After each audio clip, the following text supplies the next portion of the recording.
All right, Madam Chair, members of the commission, I think we're ready to get started with the work session. Thank you. Right. Tonight we have Doug Holloway, the Director of Parks and Recreation, and Sean Wilson with Public Works to give a presentation on the efforts on the Lowell and South pools in regards to historic preservation. So I'll turn it over to them. Great. Thank you, Josh. Commission members, thank you. Appreciate the opportunity to be here this evening on behalf of Sean Wilson, who is with our Public Works Department. And Sean is also the project manager for this project as we look at the future of South and Low pools. We wanted to get in front of the commission and give you an update where we're at this point. And then we anticipate coming back to you again after we've had more public engagement, which we'll be going through, and I'll show you here on a slide in a moment, but we'll be going through most of the springtime. And then I anticipate we'll come back to you with some of the options that that we created with our public engagement process. So just a quick history. I'm sure commission members, you're familiar with South and Low pools. They were constructed in 1953. They were a special design by an architect known as Wesley Bentz, and so they've been referred to as what's called the Bentz pool design. There are very few that are in existence today, and I think, and Sean will address this, I believe there's only like maybe even one or two that are actually functional right now. Those that are still standing have been decommissioned, and those communities are trying to determine what they want to do with the pools moving forward. They really have cool, as you saw in the picture before, the Art Deco and the design elements from the front. Highly recognizable by anybody who's grown up here in the city of Boise and has that unique nostalgia on swimming at both of these pools or learning how to swim at both of these pools. I have talked to more people than I can count that have told me that they grew up going to South and Low pool.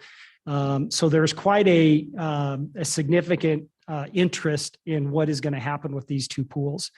They do have some access issues, and again, Sean will address some of that, but one of the issues is that all of our pools have some sort of a shallow end or a zero depth feature to them.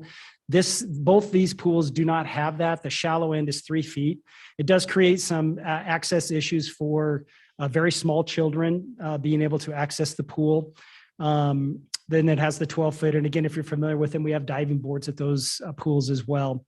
As you would guess, they're the two of the oldest pools we have from 1953. They're 70 plus years old and have a number of issues that we're going to need to address. Before I turn it over to Sean, both pools have been decommissioned the last 2 years. We did not open them during the COVID 2020 year. Actually didn't open any of our pools during that summer. And we took the opportunity in the off season after that summer to go ahead and have some studies done on both pools to see really what kind of condition that they are in. And with that being said, I'll turn it over to Sean Wilson, who is again our project coordinator for this for how we move forward with these two pools, and he also is the contact for the consultants that did the work on the study that we did after 2020. So I'll turn it over to Sean. President, Commissioners, so we like Doug said, we took the opportunity in 2020 to do kind of a thorough analysis on the assets. We knew they're pretty old and the conditions started to degrade. So we kind of went through, I would call it a pretty comprehensive analysis. We looked at each of the systems. It's kind of engineering architecture talk, but the systems are like mechanical, electrical, plumbing, the site, the architecture. We also looked specifically at the pool systems. There's some specialty systems there. Then we did an accessibility study, but we have not done so far as structural integrity. We're just finishing up that study right now. We should have something pretty soon on the structure. So generally, the condition assessment revealed both of the assets are in overall poor condition, pretty much across every system or discipline we looked at.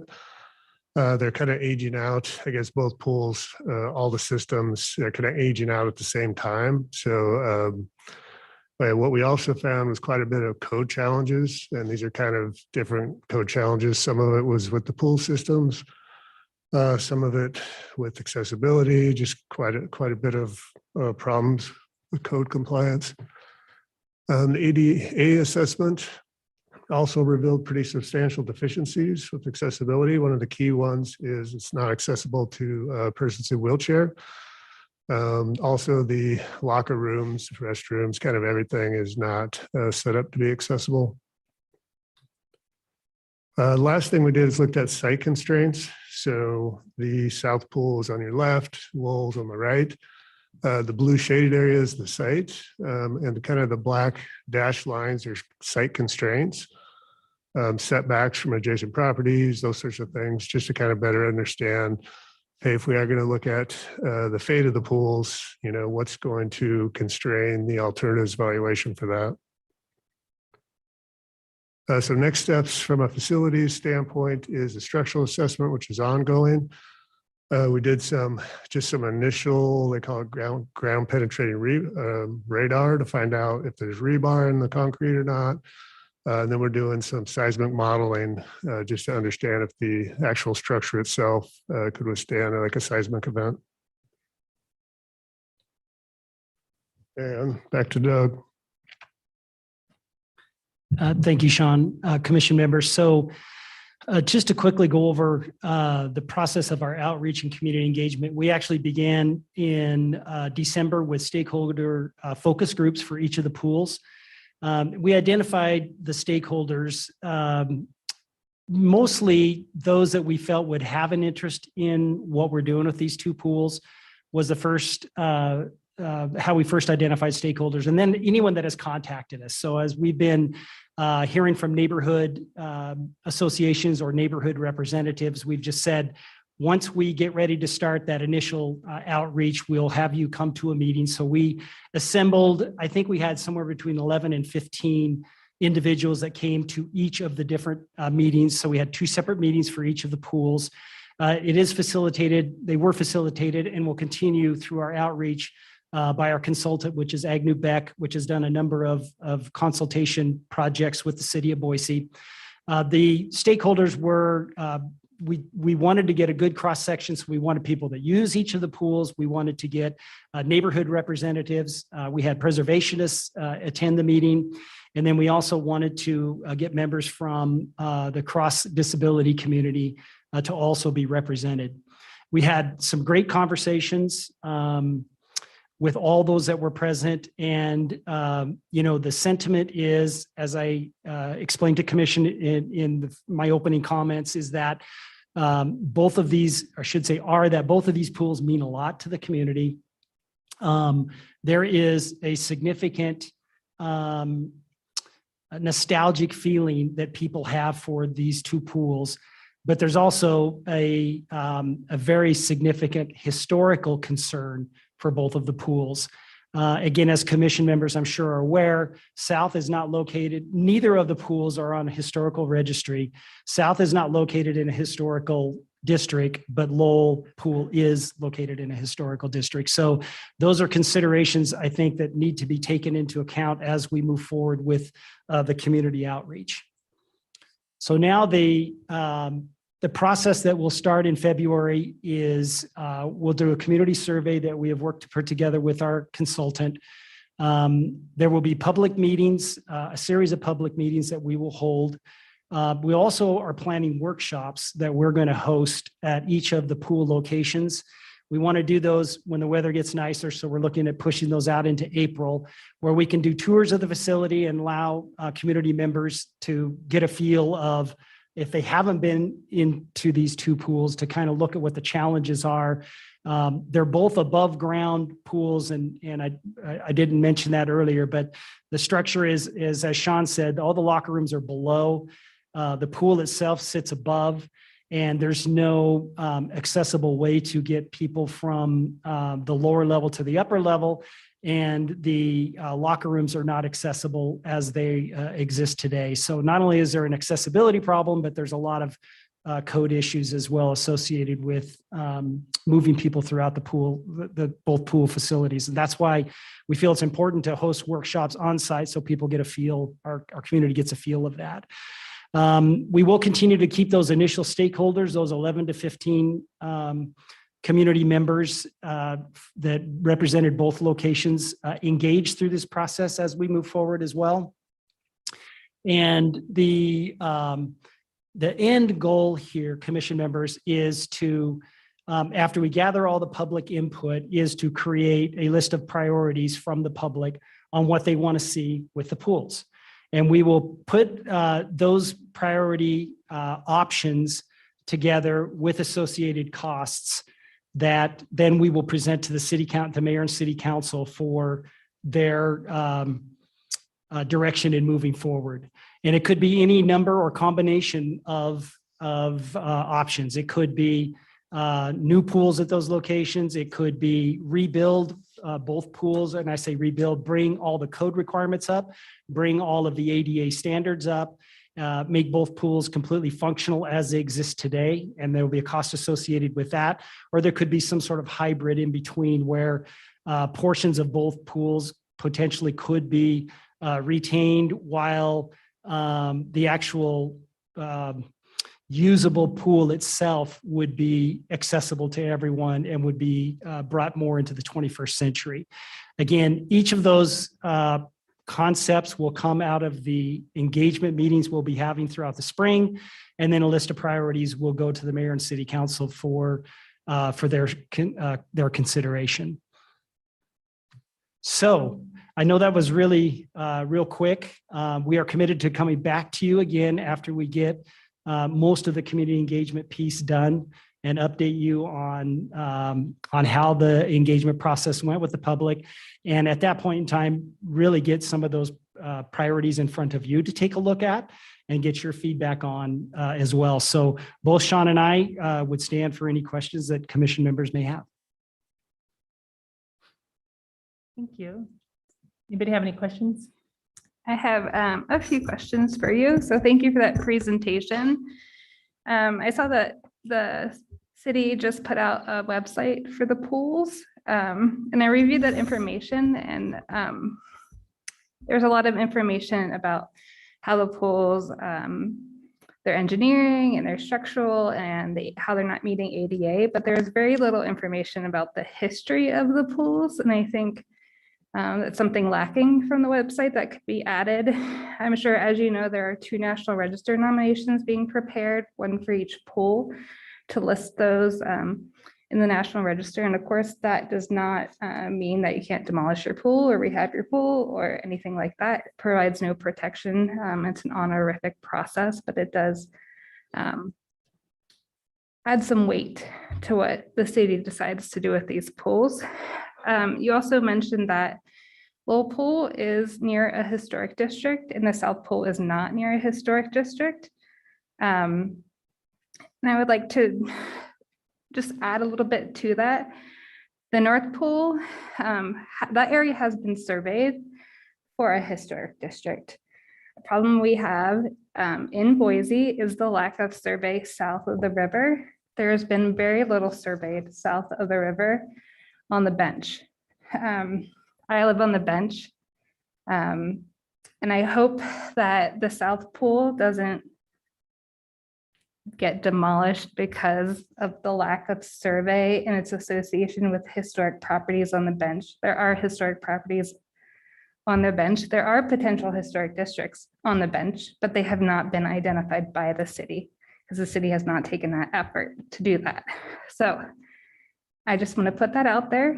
That shouldn't have to go into the consideration that Lowell was near a historic district because there's not been a survey on the bench to identify a historic district. And if you go around that area, there are some amazing mid-century historic properties there that are individually eligible for listing.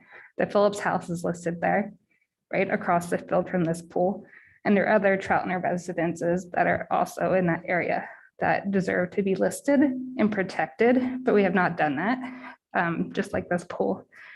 And then I had a question about, I had read somewhere that the city already had a certain amount of money earmarked for each pool over the next several years. What amount is that?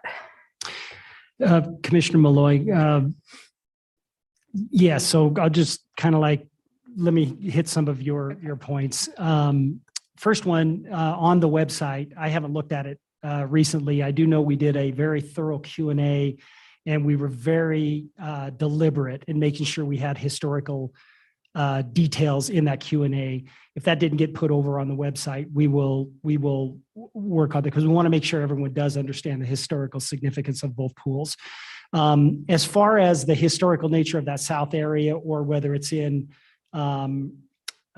whether it's a low pool that's in a historic district, really, I think it's important to note that, but I think it's really more important to look at the actual structures themselves and be cognizant that these are pools that are 70+ years old, and how do we move forward in taking care of them, whether it be, and we don't use the term demolish. We don't want to get into those details and talk in those terms. We want it to be very, a very benign process right now, and really hear what the community has to say. And so everything really at this point in time for the mayor and council is on the table on how this all shakes out.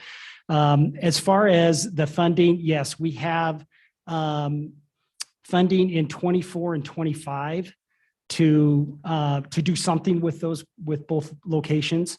And I believe it's a 3.2 and I think a 3.5, don't quote me on that, but it's in the low to mid $3 million range that we have earmarked right now.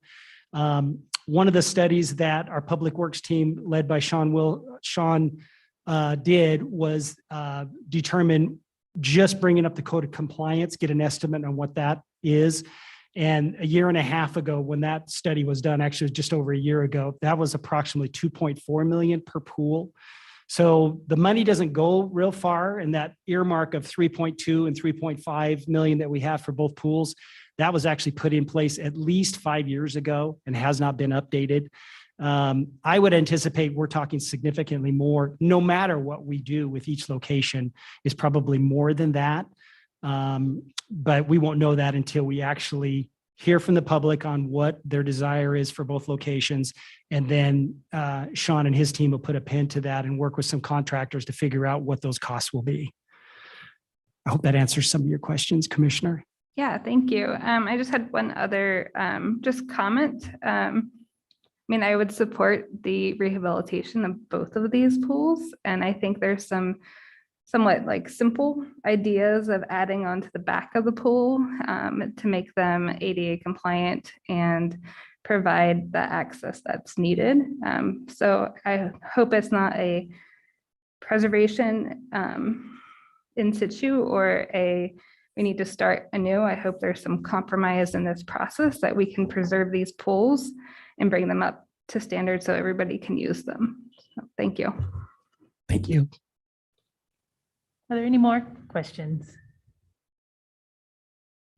Thank you very much for the presentation, and I'm really looking forward to what the comments that you get from the public and some of your recommendations that I'm sure we'll get to hear in a couple months here. Great. Thank you, Madam Chair, Commission members. Thank you.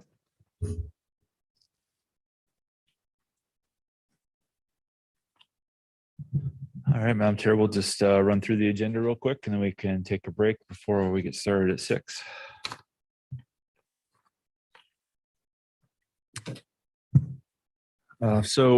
We would propose to hear item number 1, give a brief presentation. We got some updates to the conditions of approval, recommended conditions of approval on that one. We will hear number 2. We will hear number 3. We would recommend number 4 for the consent agenda.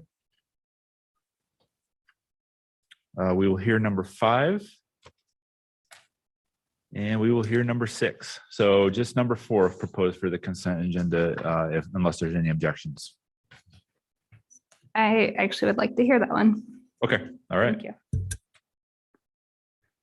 Then we will hear them all, and we'll see you in 25 minutes. Actually, can I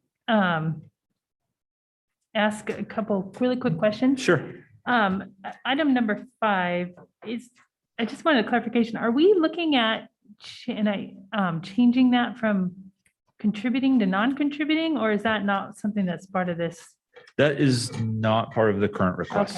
Okay. The applicant did request determination of eligibility from SHPO, and that was provided in the packet. Yeah. I think they want to talk about that tonight, but that is not part of the current request and would require, a subsequent application to this commission to do that. But I think it's part of their overarching argument for the changes. Sure. Yeah, okay. Just curious because the changes just seem like they would make it non-contributing, which has already kind of been deemed non-contributing. So I wasn't sure, and then my other question is there's two applications that have detached or attached garages that are part of the plan. And I'm guessing each one is unique and how that how the house is situated, because typically we don't allow those, but can you kind of speak just a little bit in general to the sort of what we look at for detached or attached garages and when we would approve Yeah. those? So, you're right. There's 2 attached garages. And we don't typically see that because in a typical historic district property with an alley, folks like to have the detached garage, have some backyard space. The one project proposed it attached off an alley. So it's to get the alley access that we desire, but they chose to make it attached. Really, the considerations there are setbacks and bulk, right? Anytime the garage is attached, it's going to increase the bulk. And the garage in that case has to meet full setbacks because it is an attached structure. It doesn't qualify for those accessory structure reduced setbacks. The case of the other one is an existing garage that they're rebuilding to make usable. So again, kind of a unique situation, but we don't normally see 2 of those certainly on the same agenda. Yeah, well, I actually thought that our guidelines don't, discourage them, and usually we wouldn't approve them without good reason. So that was why I was kind of curious about them. But that clarifies it, and it'll be interesting to hear what they have to say. That's it. All right. Okay. Thank you. See you in a little bit. Do we have nominations and elections? It says number 2 on the agenda. Oh, I get, we sure do. Thank Sorry. you. Thank you, Commissioner Malloy. It helped find the agenda here in front of me. Yes, so we do have nominations and elections. We need a chair and a vice chair. So I think we would start with nominations for those. Do you know if Cindy, has she said anything about wanting to continue on or not continue on? I have not had that conversation with Cindy, no. But you know what happens when you're not here? Yeah, I know. I know. Well, I'd like to nominate Danielle Weaver for chair.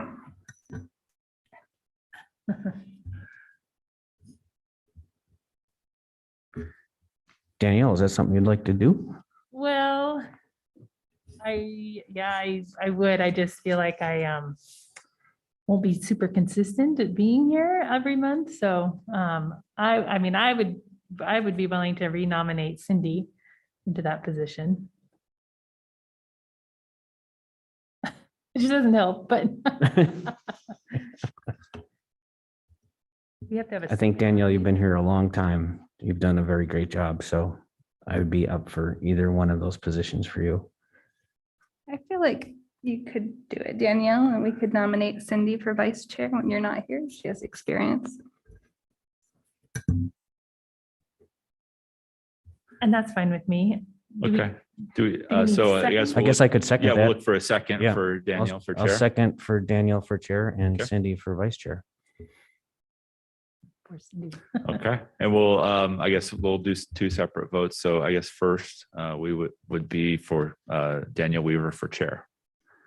And Nikki and Christina can call the roll. Kosky, Aye.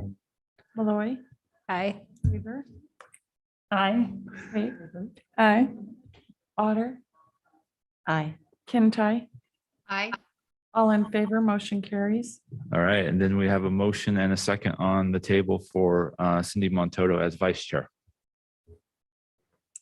Kosky, Aye. Malloy, Aye. Weaver, Aye. Pape. Aye. Otter, Aye. Kim Tai, Aye. all in favor, motion carries. Okay, thank you. Now we can take a break. Thank you.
Are we good? Okay, Madam Chair, we are ready to begin. Great.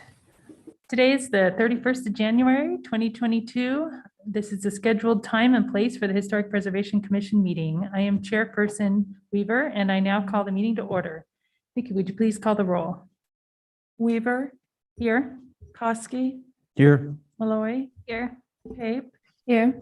Kintai, Here. Otter, Here. 6 present, 2 absent. Thank you. Have all the commissioners had a chance to review the minutes from the December 16th and December 28th, 2021 meetings? Does anyone have any comments or changes to the minutes? Yes, Madam Chair, I needed to change the fact that I voted aye on the December 28th meeting to abstain. Okay, great. All right, with that change, I will now take a motion on the December 16th and December 28th minutes. Can you actually separate them, Madam Chair? Sorry, because I Sure. can't vote on the 16th. Thank you. Sure, I will take a motion on the December 16th minutes.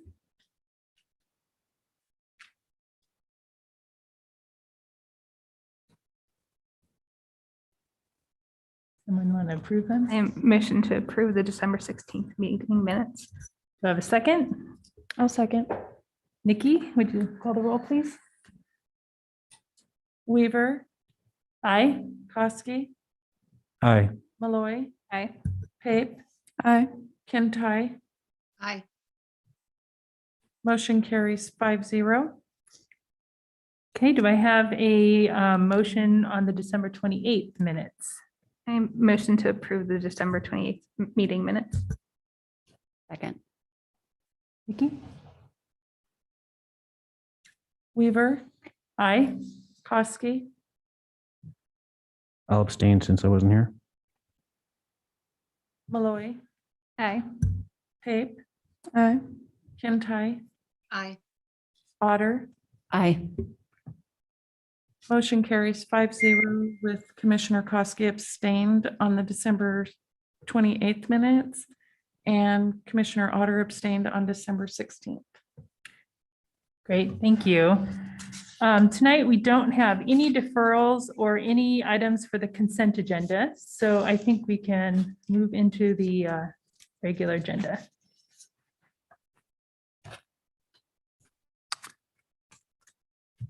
Thank you, Madam Chair, members of the commission. Item number 1 tonight is DRH 21-00429 at 1613 North 6th Street. It's a request for a certificate of appropriateness to demolish an existing non-contributing single-family home and outbuilding and construct a new 2-story home with detached garage and ADU on property in R1CH zone. It is in the North End Historic District, and the home is non-contributing. The location is on the west side of North 6th Street between Alturas and Sherman. There is an alley at the rear of the property. The existing home is located near the south property line on a fairly large lot, and there is a small accessory building located on the alley. The applicant's proposal is to construct a new home with a detached garage and ADU fronting onto 6th Street. They meet the setbacks of the zone. I will correct a condition related to the detached garage and ADU later in the presentation, but the home itself meets the required front setback and actually exceeds the required side setbacks. In the staff report, we included conditions of approval addressing the lot coverage and massing of the home. The lot coverage was over 35%. And then the home was rather wide and large. It's certainly in a neighborhood of larger homes. There are 2-story homes you'll see in the surrounding photo pictures around this structure. But the width relationship, we did feel in combination with the exceeding lot coverage, we did condition it that be reduced to no more than 35% lot coverage, and that the width relationship of that home on the front facade be modified. The applicant submitted revised plan, which was distributed to the commission in late correspondence on Friday. They would propose to remove the wall enclosing the semi-covered porch at the front of the structure there, and it's highlighted in blue on this slide, reducing some of the lot coverage, and then also take some square footage off of the patio in the rear to reduce that lot coverage below 35 square feet. That also narrows the appearance of the home from 6th Street, with the wider portion set back from the street, and that really front level of the facade is narrowed to 35 feet in width. They provide a landscape plan with street trees, some trees around the perimeter of the property, and some lawn. Again, the proposed home is 2 stories. Features a couple of front-facing gables, a covered front porch, and then a prominent chimney and some side gables facing those side elevations. The garage and ADU, it is a 2-story structure. They're proposing a 2-car garage with an ADU and living space above. Photo of the existing home, again, a non-contributing single level structure located to the side of the property towards the south boundary. And some of the surrounding homes in the neighborhood, the photo labeled south is directly adjacent to this property. To the south is a full 2-story structure. I believe the one labeled west should say east. Apologize for that. That is across 6th Street. Again, a full 2-story structure. And then to the north of the property, directly adjacent, is a significant detached structure. I do not know if that's an accessory dwelling unit above. It sure looks like it, but that is a full 2-story structure near the property line of this home. So with that, we have recommended approval with some modified conditions per the plans that the applicant submitted, reducing the lot coverage and reducing the width of the home at the front facade. We would recommend that condition 1A be revised for them not to exceed the 35% and follow the plan submitted on January 26, 2022. The garage and ADU by the zoning ordinance do have to meet the full setbacks of the zone. In the staff report, we included a condition of approval that referenced kind of a more general statement about meeting setbacks or getting a variance. We would propose to modify that condition to specifically read that the garage exceeds 1,000 square feet and shall meet the 15-foot rear setback or obtain a variance. With that, I would stand for any questions. Thank you. Are there any questions? Madam Chair, I do not have a question, but I'd like to put on the record that I'll be recusing myself for this item. Okay, great. Thank you. Are there any other questions? Hearing none, is the applicant present? Please come forward and state your name and address for the record, and you'll have 20 minutes. Thank you. Good evening. My name is Tamara Tate. I'm here as the applicant for 1613. I did prepare a PowerPoint as well.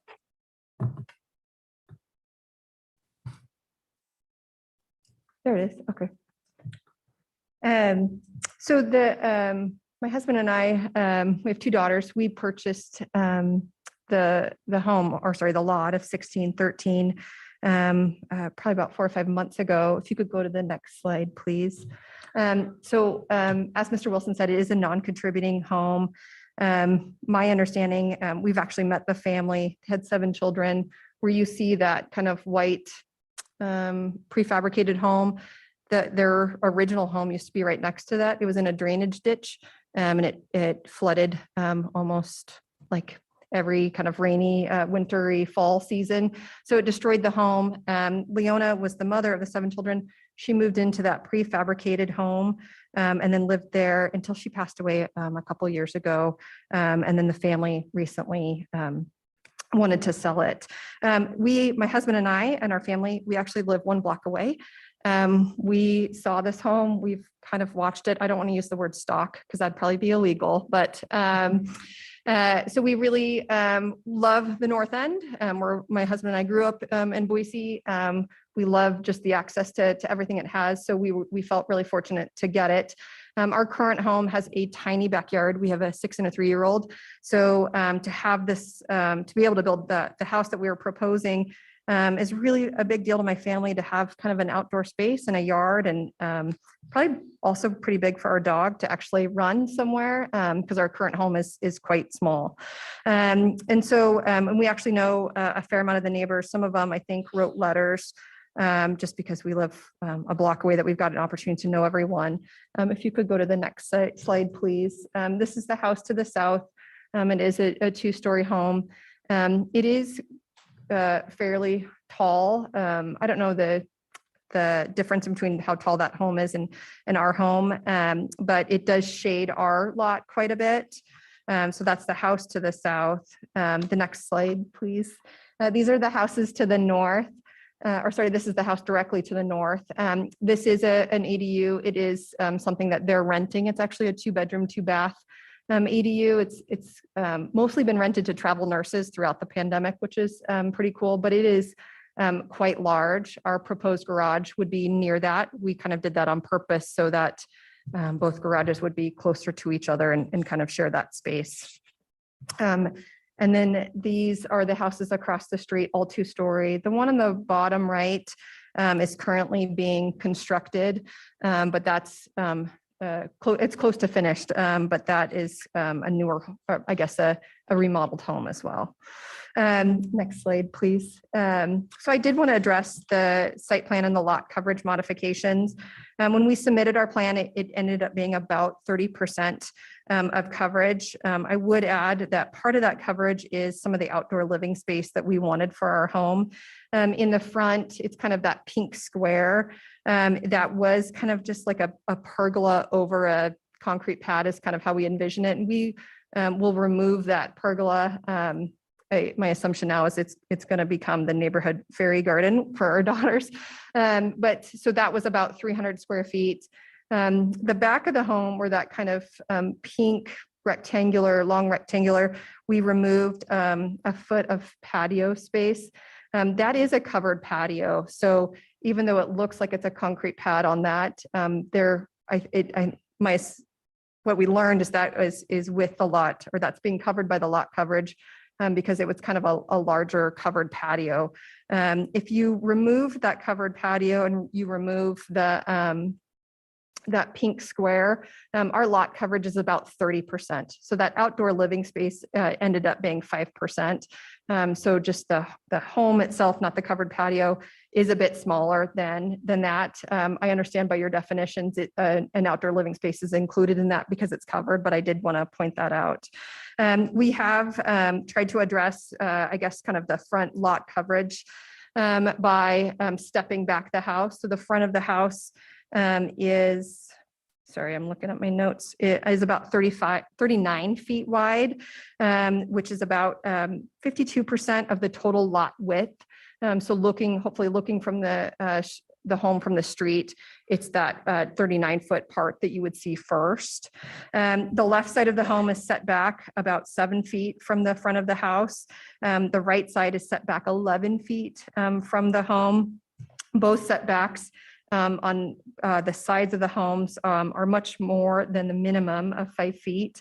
The south side it varies from 15 to 7 to 9 feet away from the property line. And then the north setback is at one point 20 feet, but another point it's 10 feet away from the property line. Next slide, please. Thank you. And then this is a view of the front house. It is just difficult to show the setbacks. So we put them in yellow to show that the front of the house would stick out more. And then it does kind of widen as the house goes further back into the lot. A couple of things that were really important to our family is our girls really wanted rooms upstairs. They begged us for it. So that's part of the 2-story element. So the 2-story on that second story, those bedrooms would likely be our kids' bedrooms. Also, the windows on the right side of the front door is a dining room. That was a really also big deal to our family. We're both from the area because of our current historic home. We can't have family over for dinner because not everyone fits. This year, I almost lost my mom. And so it would be a big deal for our family to have everyone together for the holidays. And then looking at the next slide, that's the rear of the house. It slightly shows that outdoor covered patio. You can see the posts by that kind of larger window door. So that's part of the lot coverage that we wanted to bring up. We did a lot to kind of shrink down the upstairs. So it was brought back in on the sides and also the front and the back of the house. So it's not a very large upstairs. It's smaller than the footprint of the home.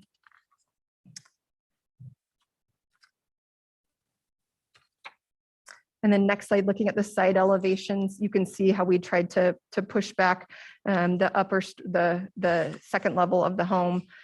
We did also try to use a kind of a mix of materials of brick horizontal siding and shake siding. And then the last slide is our garage. This currently, as Mr. Wilson said, is 11 feet from the alleyway. That issue, it wasn't brought to our attention in the staff report about the requirement of it being 15 feet away from the alley. So my request today would be a variance. Our garage and the space above is total about 1,000. I think it's 1,060. If I wrote down that number correctly. 1,064. So we're just over that 1,000 square footage. Our garage and ADU space is also kind of dwarfed by our neighbors. It is much smaller. It would be difficult for us to narrow down the square footage of both. We typically use our garage for a home office kind of quarantine space. Both my husband and I do work from home. It's pretty difficult with little kids. So it would be difficult to shrink down that space below 1,000 feet. It would also be difficult to move it within the site plan. If we had to move it back 4 feet, that would be very close to our home. So essentially our request today would be for a variance. And then I think that is the next slide is my last slide. I just want to thank you for your attention today. Thank you. Great, thank you very much. Are there any questions for the applicant? Madam Chair, I have one question. Did you consider at all, I mean, your overall width of the house is 59 feet, and that's quite wide. I mean, obviously it's a very wide lot. The block you're on has a lot of large houses, so you know, that seems to fit okay, but the width is very wide. So have you considered at all making the house, you know, deeper and not as wide? I mean, obviously you've done these little setbacks to make it the front a little bit smaller, but you know, when you're looking at a drawing like that, you see the whole width, right? It's a little bit difficult, but did you consider or Yes, look sir. into that at all? We did consider, currently our house is shaped like our current house is half the size, directly half. And so we have a house that runs kind of pretty much the whole length of the lot. We have a little space in between, and then our garage, and then our yard runs along the other side. And it's a horrible yard. Hopefully I'm not on the record for when we try to sell our home, but it's a mud pit. It's really difficult to maintain. We're on our third type of grass from Zamzo because it's so shaded by all of our neighbors. So we did consider that. We also considered a basement as well, to try to use that kind of square footage. And our problem is by the height of the neighbors' homes, we've had a couple contractors look at it. We thought that it would be so shaded, it would be extremely dark. So we thought about both. And so ideally we would have a backyard space that's, I guess, one space that's cohesive. Because another alternative, it would kind of make an L-shaped backyard space. And the only words are coming to mind is that's just not what we want. So yes, we did consider it, but it was difficult. Thank you. Mhm. That's all I had. Any other questions? I have a question. What is your inspiration for like this specific aesthetic for your house or the design? Where did you draw inspiration from? That is a good question. We met with a designer, or a draftsman, I think is what they're technically called. So we just gave them pictures of North End homes within the area that we really liked. And then they kind of came up with that. And it was the first one that they gave us. And we asked for very little revision. Thank you. Great. Any other questions? All right. Thank you very much. You'll Thank you. have time for rebuttal in a you. few minutes. Do I stay here or do I sit? You can sit down. Thank you. Is the neighborhood, the Registered Neighborhood Association here today? Looks like it online. Hi, I am here online. Thanks, Madam Chair. This is Kate Henwood, 1116 North 12th Street. Yeah, we have just a couple comments on this home. One, I just want to stress that we really like the landscape plan. As you can see from the pictures of the lot, there are a few trees that stand on this lot, but they're either undesirable species or already dead or clearly diseased, or would surely be damaged by construction. So we really love seeing the large shade tree species on the landscape plan and the 3 new street trees where there are none now. We don't have any specific issues with the home design. It is very wide, but it is a wide lot and we think will fit in with the other homes on the block. We did also notice the 37% lot coverage called out by staff, so we were glad to see that revised plan. And of course, we strongly recommend the applicants use permeable paving and downlighting in their design. Great, thank you very much. Did we get the sign-in sheets from Apple? Oh, no sign-ins. Okay, great. Is there anyone in the audience or online that would wish to testify today?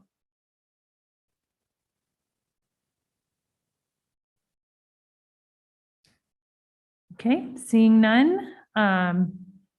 Applicant, you're welcome to come back up. You have 5 minutes for closing and rebuttal.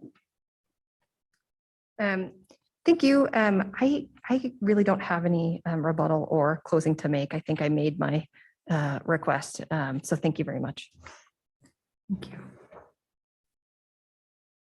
Are there any lasting questions for the applicant or staff? Nope. Okay, and I will now close the public portion of the hearing and consider a motion or discussion.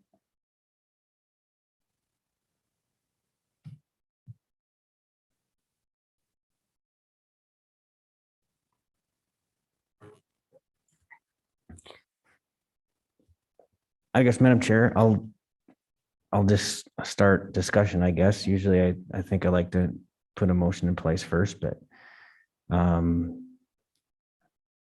it's a little bit challenging having such a large lot in the north end because you put your lot coverage numbers on there, 35%, and here we are maxing out coverage again on another piece of property.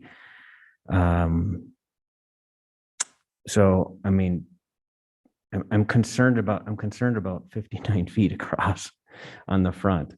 I'm leaning towards approving it, but I do have a concern because it is quite wide. The street that it's on though is got a lot of large houses on it, so I actually think it fits in pretty well in that regard, as far as height wise and lot coverage wise. But I'm interested in any of the other commissioners' opinion on the width at all. I guess I can comment. The width is rather large, and I think there might be some opportunities for them to use vegetation and things like that to screen some of those side areas. So what you see at the front is that middle section. So I don't know if that's something you'd want to add, is using some vegetation to screen that section. I don't know if that would work.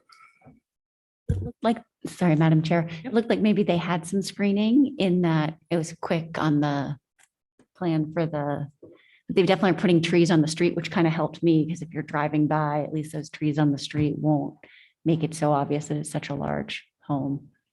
If you pull up that landscape plan again, that would be great.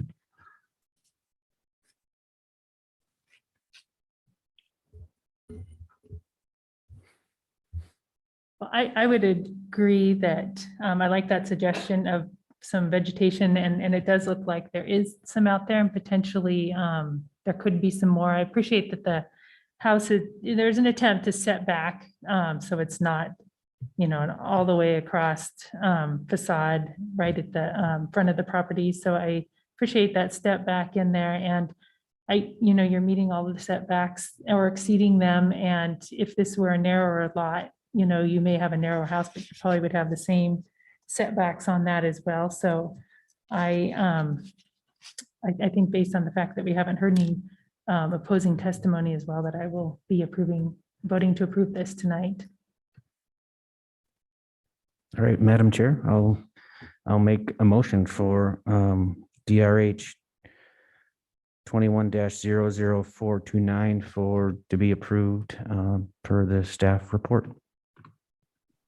You have a second? I'll second. Madam Chair and Commission members, just real quick, did you want to include those revisions to the conditions in the late correspondence dated Yes. what would have been Friday the 28th?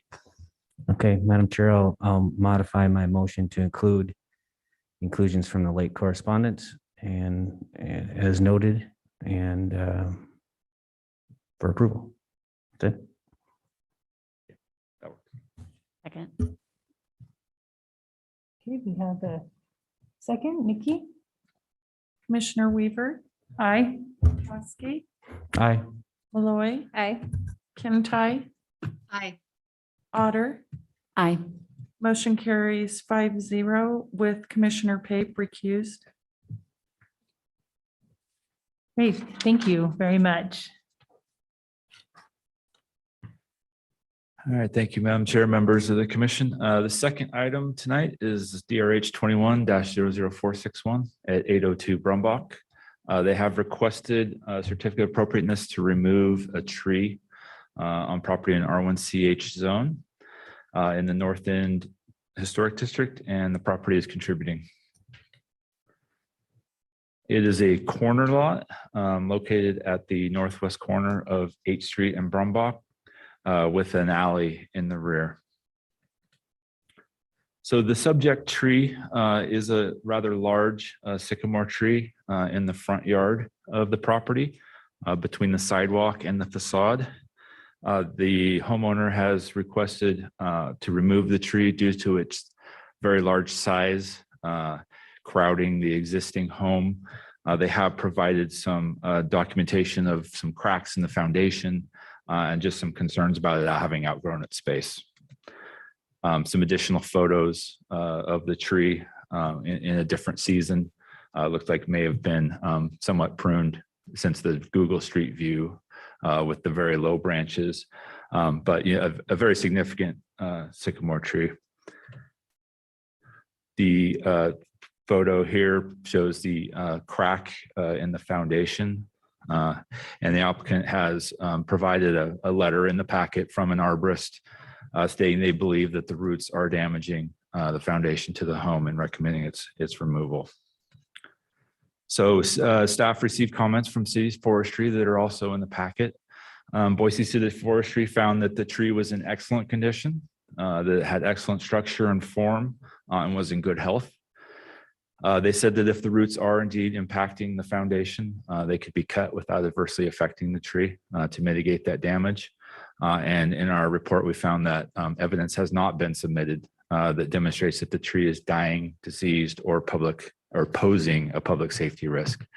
So we would recommend denial of DRH 21-00461. And I would stand for any questions. Are there any questions for staff? Madam Chair, I had one question. At the last point there, the evidence has been submitted. Are those the only reasons that one can demolish a tree, is the dying, disease, or posing a public safety risk? Madam Chair, Commission Member Otter, correct. In the design, or in the historic guidelines, it does reference that existing healthy mature trees should not be removed unless dying, diseased, or posing a public safety risk. Great, thank you. Good question. Are there any more questions? Okay, is the applicant present?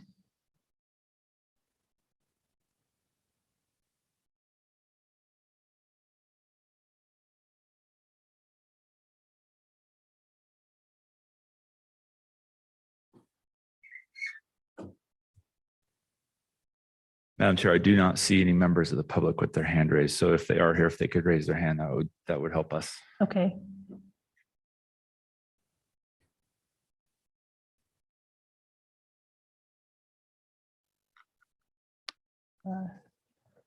It appears they may not be here, Madam Chair. Okay, great. All right, I guess so we just need to move to the neighborhood association.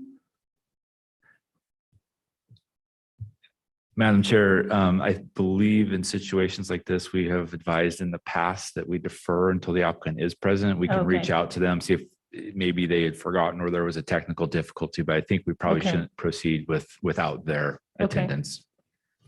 Do we need a motion for that? Maybe they were, okay. So do I have a motion to defer this to the next hearing and allow staff to reach out to the applicant? Yeah, I motion to defer DRH 21-00461 till the next Historic Preservation Commission meeting in February. Do I have a second? I'll second. Great, thank you, Commissioner Pape. I'm sorry. Oh, it was Commissioner Pate. Yes. Thank you. Commissioner Weaver, Aye. Commissioner Koski, Aye. Malloy, Aye. Pape, Aye. Kintai, Aye. Otter. Aye. Motion carries 6-0. Great, thank you. All right, we will hear item number 3 next. Okay, Madam Chair, members of the commission, thank you. DRH 21-00471 at 1715 North 14th Street. This is a certificate of appropriateness request to demolish an existing non-contributing single-family residence and construct a new 2-story home with attached garage on property in R1CH zone. It is in the North End Historic District, and again, the property is non-contributing. It is located on the west side of North 14th Street, north of Reidenbaugh and south of Limp. And there is an alley located on the rear of the property. The applicant's proposal is to construct a new home meeting the setbacks from North 14th Street, attached garage, access from the alley, and side setbacks which meet or exceed the standards of the zone. The landscape plan shows some existing mature trees. The applicant does have a somewhat unique request in that they would propose to salvage the existing home if they can find a buyer. That would require the removal of a tree in the front yard. If the home was to be moved, and when I say salvage, I shouldn't say salvage, I say moved. They would like to move the home from the property. With the configuration of those trees out front, you can't get a home out to the street without taking out a tree. So one question for the commission tonight is an interesting one, which is preservation of that existing structure versus preservation of the tree. Unfortunately, I don't think we can have both in this scenario. So the applicant will present that tonight as part of their application. The proposed structure has a large gabled roof, again, 2 stories, but does step back in the north-south direction towards the front and rear of the property. fairly narrow and long building with that attached garage access off of the alley. Photo of the existing home. The tree in the photo on the right there is the one that would need to be removed.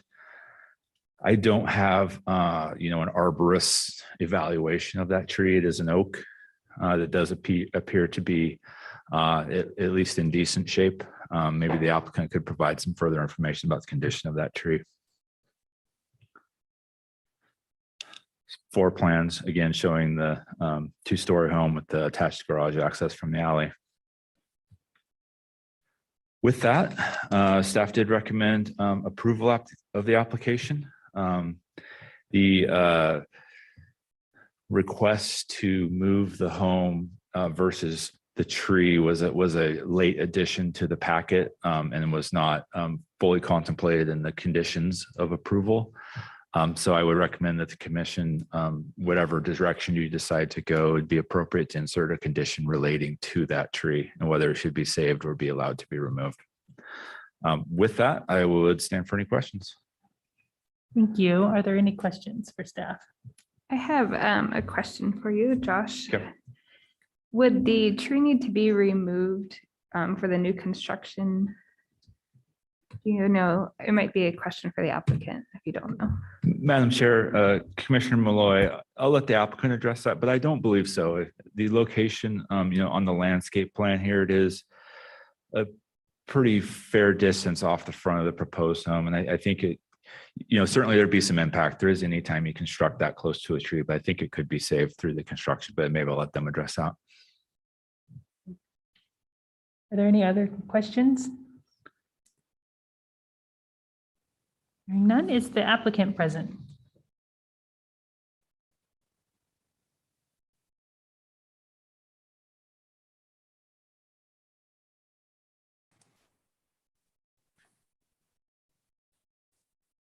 Are they? Am I okay to speak? Oh, yeah, sorry, I wasn't sure if you were up yet. Yes, please state your name and address and you'll have 20 minutes. Okay, thank you so much.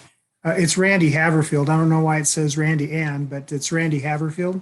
I'm the project architect for this proposed building. And my address is 224 16th Avenue South in Nampa. Name of the business is Architecture Northwest. I'm not sure if Ryan Weimer is possibly on the call as well. He would have been the one that might have called in the request to look into trying to salvage the building and or the tree, but you can speak, if he's on the line, maybe he could speak further into that. My involvement with the project was to design a building that would be as cohesive as possible, meeting the owner's program requirements for building size. We tried to retain all of the vegetation that we could on site, trees and otherwise, to try to maintain the maturity of what was there. The building is on a 0.14 acre property in the North End Historic District. I can speak more to the project, but I think Josh has done a good job of speaking to the elevations, the footprint of the building. We're proposing that that building coverage be limited to 35% of the site, paving to 10%, and landscaping, 55% of the site would remain as landscape area. It is a two-story building. One comment that came up through the process was the height of the building. We have looked into lowering the east-west gable and to a 612 pitch to lower the building height down 2 feet, and then by also lowering the first and second floor levels down an additional 2 feet, we're lowering the overall height of the building down to 26 foot 8 inches from originally around 32 feet. So again, trying to minimize its size. The massing of the building was designed to create one-story elements to a second-story level on both sides of the building. Obviously, on the east or north and south sides of the building, we have limited setback to work with there as far as to be able to articulate or offset wall planes. So we did provide some perspective views 3D imaging that didn't get part of the presentation that Josh has. I don't know if he still has that available that he could show to you. But it kind of gives you the feel of the craftsman style home that we're hoping to be able to provide in this location. Again, we've tried to be sensitive to what the comments were from the neighbors and tried to minimize, obviously, the impact on the site from a landscaping standpoint. The building itself is an older building. If there was a buyer for it, if you can maybe speak to what your preference would be to either have the tree removed or the building itself. But with that, I guess I would give up the balance of my time to Mr. Weimer if he was available online. Great. There's the 3D imaging that I'm talking about. Yeah. And if he is on the line, he's welcome to take some of your time and step forward and say his name and address for the record. Hi, this is Ryan Weimer. Can everyone hear me? Yep, we can. Awesome. 2330 North Wilmington, Boise, Idaho, 83704. So regarding the tree, it's a 35-foot oak. And let me get the diameter here. 35-foot oak, 18-inch diameter.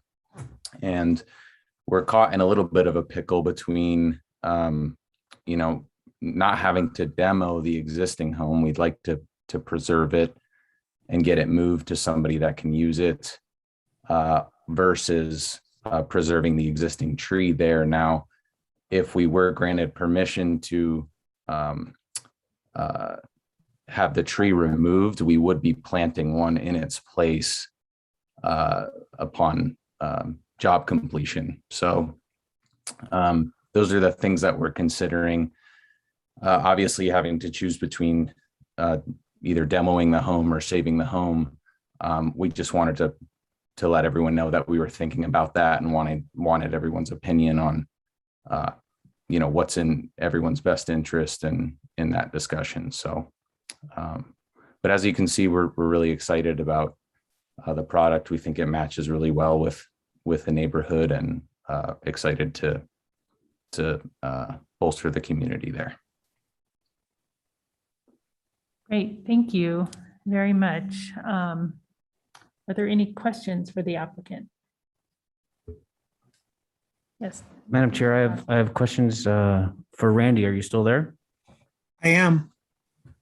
Randy, how many projects have you done in the Boise Historic District? Well, not as many as I would like. This is really the first in the last few years that I've worked on. So I'm hoping, but I'm seeing more opportunity going forward. So obviously I'm trying to make sure that I touch all the touch points that are necessary. Okay, thank you. And I was looking for revision date on the plans and I didn't see any. I'm just curious how many revisions you've gone through to get to this conclusion of this plan. Revisions in what form? Are you talking about just conceptual revisions? Well, is this the only plan that you presented to city staff or have you revised it a few times? No, this was the first presentation to city staff. The revisions that I went through with my client, Ryan, we went through a couple of revisions there, but as far as getting it to a point where he was happy with it to be able to submit to you, this is the first. Okay, and then if this is the one plan you presented to how much interaction did you have at city staff level to make sure your understanding of the different requirements needed? And maybe that's a little vague question.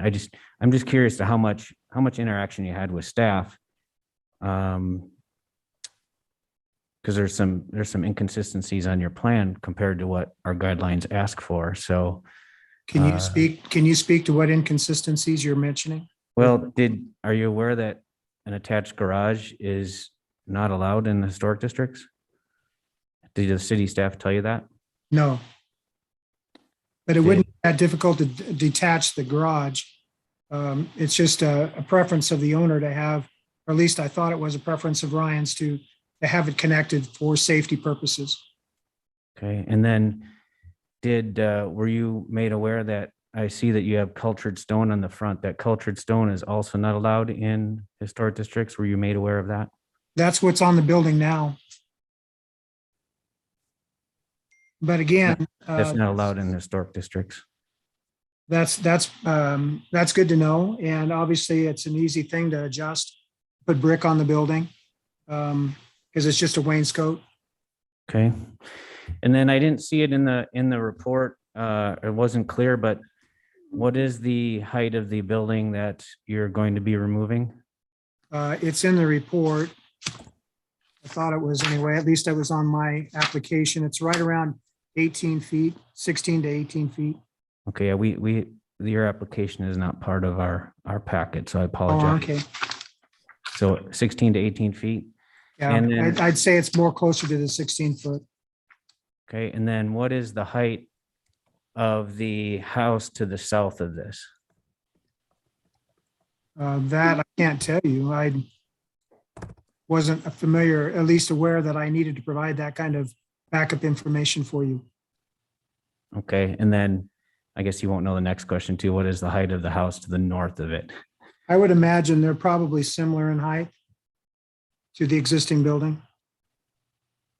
Okay, I will note that the house directly to the north of it it's a flat roof, single story house that is probably 10 to 11 feet in height. I'll note that for the commission. And then last question for you is, in the historic districts, a number of things contribute to the street feel of the house, and one of them that's very important is stepping up to the house. I note it looks in your renditions that your entry is on the same ground level. There's no step up. Do I have that correct in the? No, there would be a step up into the home. There'd be at least a 12 to 14 inch difference between, well, actually be more than that. As far as the height of the grade around the building would be a foot higher than the sidewalk at the street. And then you'd be up another foot as far as to the floor finish.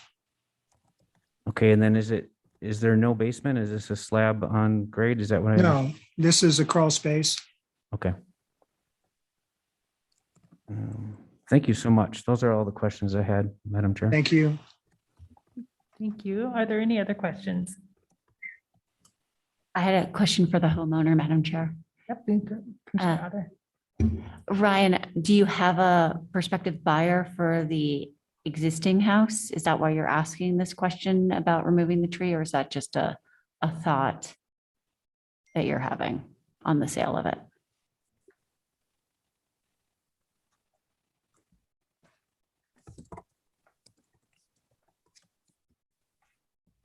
Can you hear me? Yes. Yes. Okay. Yes, so we actually currently have it listed for sale. We don't have a buyer yet, but interest has been pretty strong, and so we've just been putting it out there as a consideration. It's not something that's in motion right now, but we do expect to have a buyer by the time we'd have build permits issued. So we're trying to get ahead of it a little bit.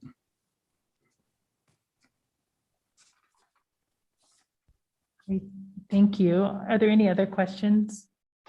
I have a question. I guess for the architect, the second floor window, is that a sliding window? All of the windows will be single hung. That's another item that was discussed. As far as for clarification purposes, all of the windows will end up being single hung windows. Or Okay. fixed.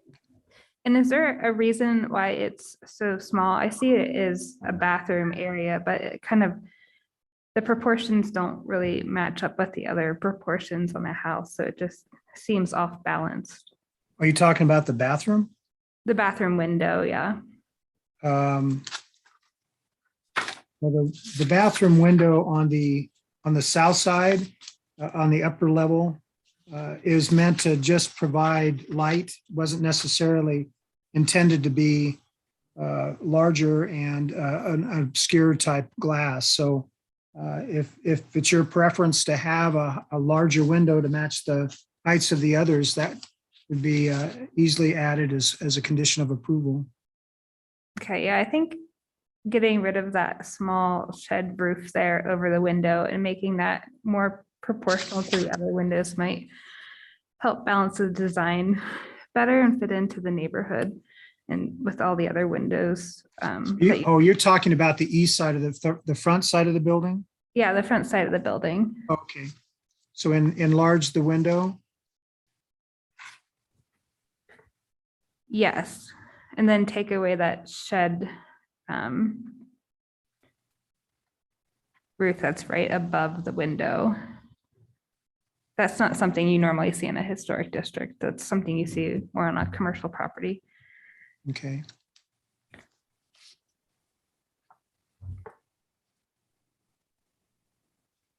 Thank you for that. That's all the questions I have. Okay, are there any other questions? Madam Chair, I have another question for Randy, if you're still available. I am. You specify single hung windows. Do you have what type of window are you going to use, material wise?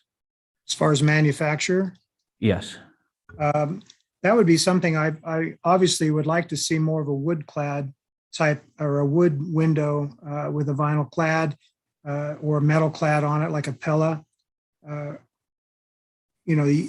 a little bit more of an upscale type glazing, but if your concern as far as having just a vinyl extruded window, that's not the intention. Okay, thank you for that, Randy. The reason I mention and call out single hung is that's in the window world, that's very much a vinyl window specification. There are actually very few wood window manufacturers that make a single hung window. So as a commissioner, when we see plans that come across our desks that are specifying single hungs, that, poses a number of questions or raises a number of flags because vinyl windows are not allowed in the historic districts. Right. And if in fact your single hung is your specification, it's going to be awful difficult to find many manufacturers that can do it on the wood window side. Now, from an historic perspective, as far as for the rest of the commissioners to understand, historic standards, single hungs was a prevalent specification in very large buildings and very historic buildings decades and decades ago. But in our districts, there are very few actual wood single hungs, and I have not seen any wood or cladwood single hungs used in the 3 years I've been here in the historic district. So Randy, just a note for you, I guess, just going to be doing. What are you seeing to prepare for that? Okay, what are you seeing as far as the prevalent use? Are they casements? Are they sliders? I was just looking for consistency throughout. Yeah, the guidelines actually call for double hung windows or single hung windows, and let me see if I can find it. So again, that doesn't. This is a good question for any of the public listening to know. I may come back to that, Randy, if you don't mind. Well, that's fine. I'm looking for any recommendation you can make. Yeah, I actually disagree a little bit with our guidelines in that it says generally speaking you need to have double hung or single hung windows because that's just one of the historic standards. But in designing homes during the period of time that we're in right now, that necessarily isn't the predominant specification. So I think there's room in the guidelines for other types of windows. in this case, in this home, your double hung is going to be your predominant specification. Okay, great. And if I can find the note in the guidelines on the windows, I will speak up later in testimony.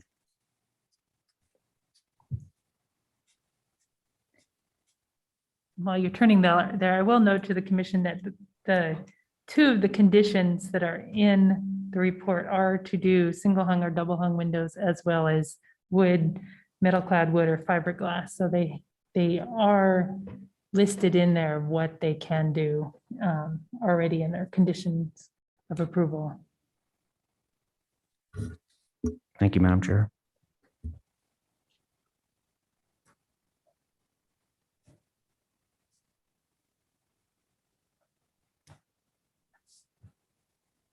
I'm sorry, are you still looking? No, that's it. That's Okay, all I we're got. done. Thank you. Okay, great. Are there any other questions for the applicant? Hearing none. Is there a neighborhood, registered neighborhood association available?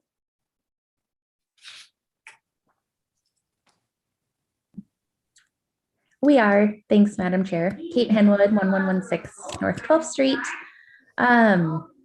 So we did review the initial plans that had been submitted with this application. So our comments were based on that, meaning the larger, like the 32-foot height, those sorts of things. But before the size was scaled back. So we did send those notes over to Mr. Haverfield. So we really appreciate him, hearing our concerns, and it sounds like he has addressed them by bringing that height down. One concern, I guess, that still stands is that the guidelines are pretty clear that full 2-story homes should generally only go on lots with 2-story homes on either side. And I don't think that's the case here. The house on the right is quite small, and as discussed, the home on the left is 1 story. So I, even though that overall height has come down from 32 feet to I think 26 feet, which is fairly significant reduction.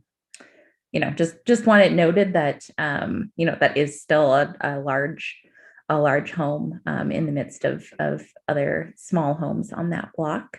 I guess one thing I need to do more homework on is the idea of the attached garages not being allowed. I mean, I do recall, in the past couple of months, I think a home, was it maybe Lempin 24th, where there was an attached garage. So I don't know, I personally just need to do more homework on that, but I'm curious if the commission is going to have any more discussion on that point. But otherwise, just our normal suggestions of permeable paving and downlighting to limit the project's environmental impact. I know there was a neighbor who was going to testify last month, and then there was a deferral and couldn't be here tonight, but did note that the 2-story home will shade their southern exposure and overlook their property obtrusively, and again, express concern about the home being much bigger than others on the block. And that's it from us. Great, thank you. Thank you very much. Is there anyone in the audience that wishes to testify tonight?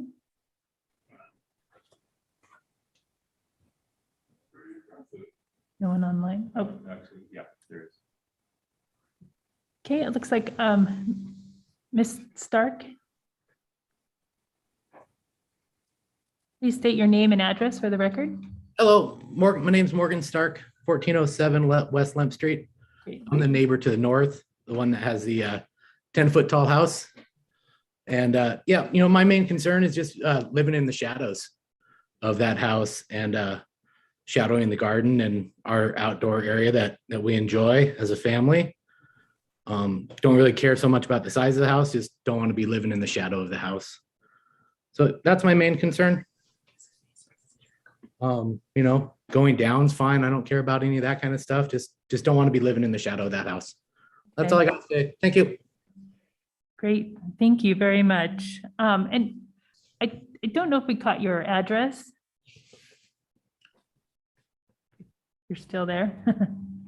Oh, Mr. hello. Stark, 1407 West Limp. great. Thank you very much. Thank you. Is there anyone else wishing to testify tonight?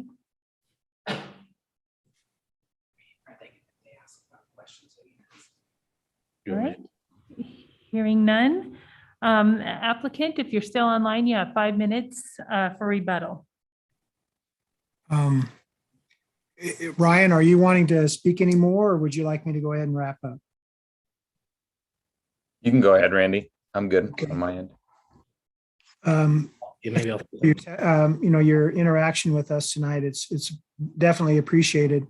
The detached garage, again, something that did catch me off guard. I was not made aware of that with the conversations that I had. So I apologize if that is a standard that can't be waived, but again, we do have room to be able to make that movement and detach the garage. I would just ask for what distance would be the required amount between the building and the detached garage.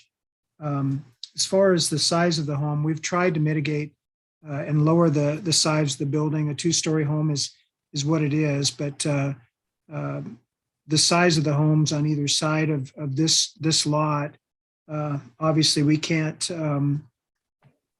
do much about that. We would hope that they would appreciate the value of their homes increasing by virtue of this home being built. So again, everything that we've done is with a good faith effort to try to satisfy the requirements of the historic district. If we missed a few things, I apologize for that and take full responsibility.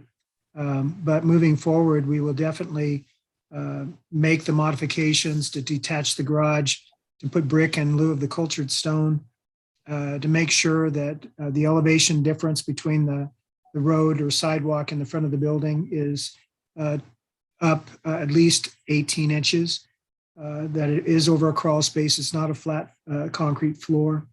The windows will be wood windows. Double hung, I believe, would be the best solution instead of trying to find a single hung that might not be available to us. Down lighting obviously has been discussed. We'll meet those requirements.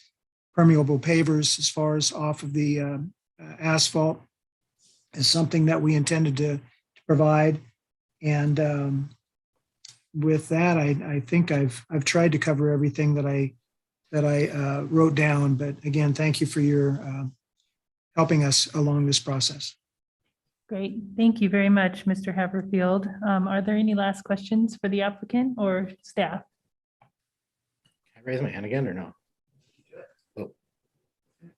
Oh, I was trying to quickly look at the guidelines for the garage. I had a quick question for staff on that. Yeah. I'm not seeing I see a lot of guidelines around the accessory dwelling units and garages, but I don't see anything specifically not allowing garages to be attached to the house. So residents, I'm curious about that. Madam Chair, Commissioner Otter, I'll speak to that real quickly. I certainly don't have the historic, no pun intended, knowledge of the district. I am filling in for our vacant historic planner position, but to my knowledge, detached garages are not prohibited. The residential guidelines do reference garages designed to be accessed or viewed from the street. And as part of the front facade of a structure, I cannot find reference to an attached garage on the alley being prohibited. But I would, please correct me if I'm wrong. Yeah, Madam Chair and Commissioner Otter and Josh, it's 5.4.8, page 79 in our guidelines that state design and construct the garage. It's not appropriate to design and construct a garage as part of the primary building.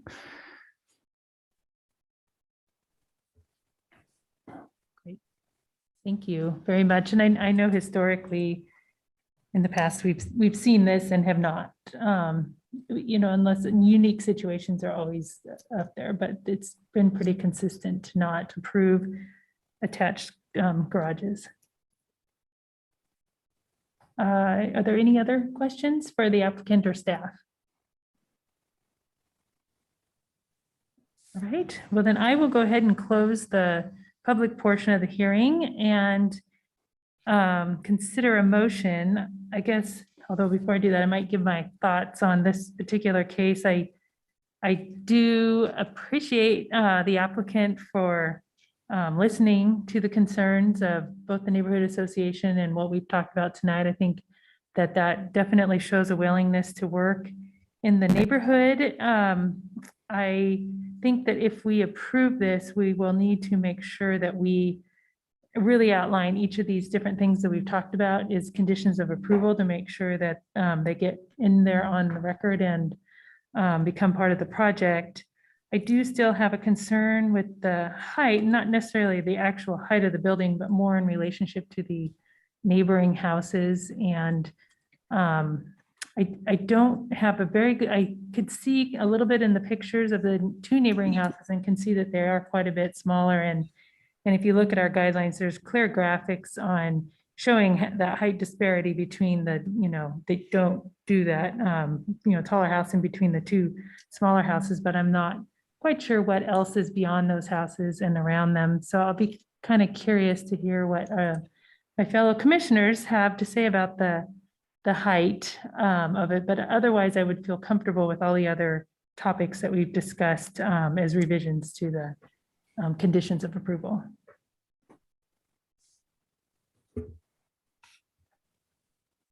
Madam Chair, I guess I'll go first. I've got quite a list of things to read through and which will hopefully here lead to a motion. But I do feel badly for the applicant. Actually, I think we may have I don't know, failed him is a strong word, but I think we could have gotten more direction. It sounds like from us. The guidelines are 105 pages and it's a lot to read through. And, we're all pretty taxed here at the city staff wise. And we've had, it's a tough time to do business, but, I actually think maybe we could have provided some more information to the applicant to maybe get him down, the correct road. Randy, as you're listening to us speak up here, we have the set of guidelines for the historic district and it's not written like a code. It's more written as a guideline, and it's done that way on purpose because the idea is to guide our neighbors and the people that are living here and want to live here and want to remodel and want to build, to guide you along the process of the design. And when I asked about how many revisions of the plan was, that's kind of where I was going with this is, what kind of guidance have we given the applicant to make sure that they design a house that's congruent in the neighborhood? And for the purposes of the public and the people that are listening today, I'm going to read a few things. The first, on page 2 of our guidelines, the first paragraph is the purpose of the design guidelines for Boise residential historic districts is to provide guidance to property owners, architects, designers, builders, developers, city staff, and the Historic Preservation Commission and City Council.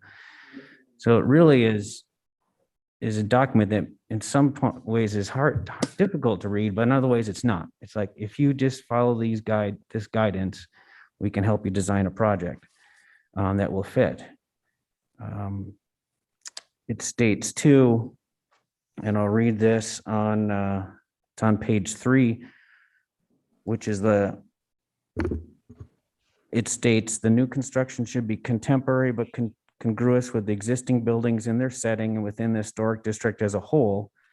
The immediate block face is viewed as the starting point for the site design of new buildings, and building site design should reinforce the established character of the historic district and the visual continuity of the streetscape. Well, in the case of this project, this is a block where there's 5 houses in the block instead of 4. Some blocks have 4 houses, so they're rather large. In this case, there's 5 houses on each side of the street, so they're relatively small properties. Of those 10 houses on the block, 8 of them are 1-story and very small, relatively small 1-stories. One is a 2-story on the same side of the street. And one has a 2-story addition on the back of it, or a 1.5-story addition. So there's, 8 single-story houses on this block.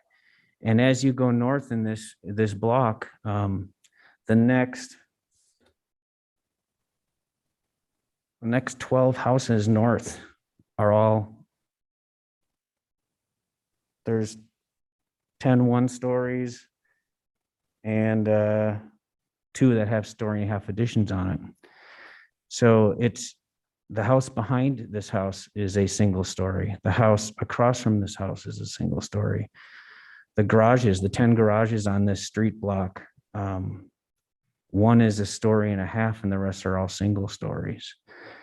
The house that's going to be torn down is under 20 feet.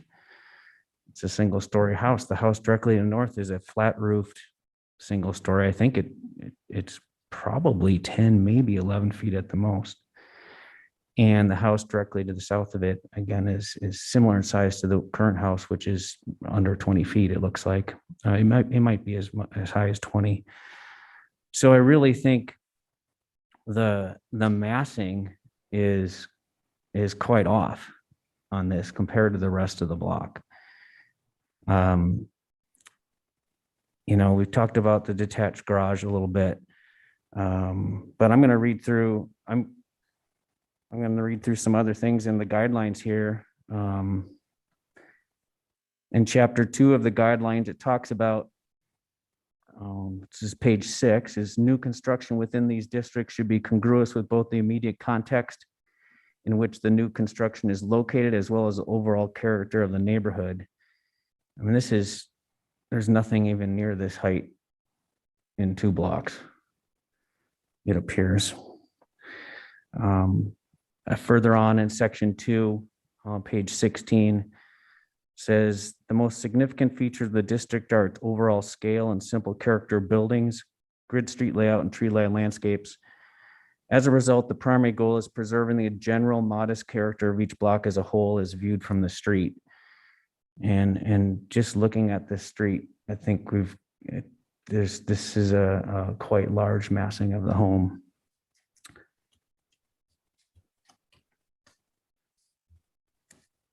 Taking a breath, hold on.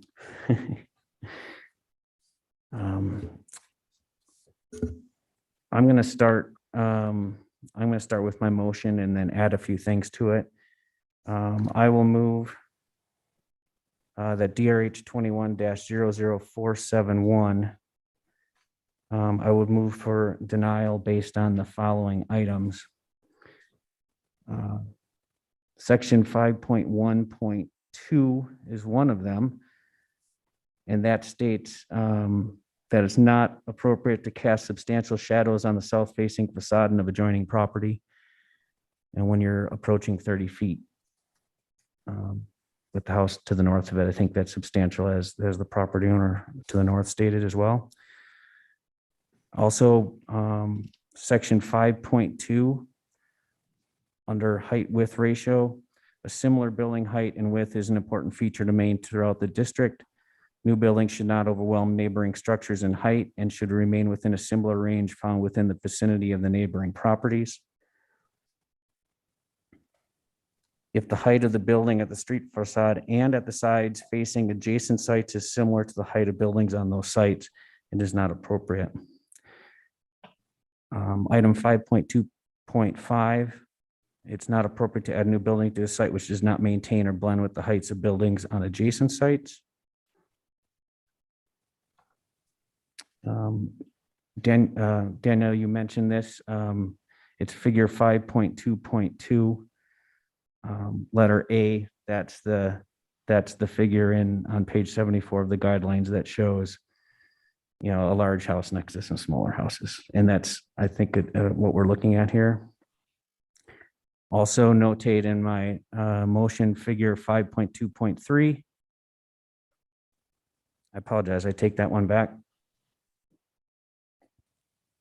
Stick with 5.2.2A.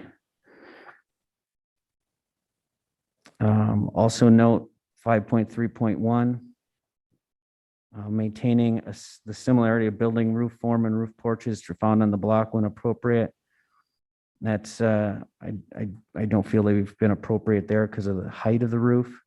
5.3.2 is the massing and form similar to neighborhood buildings and new construction. And also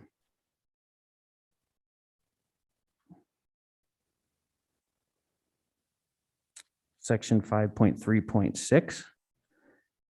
It's not appropriate for massing designs which significantly detract from the ability to perceive the historic character of the district, and massing designs which significantly reduce the ability of a neighboring site to implement sustainable strategies.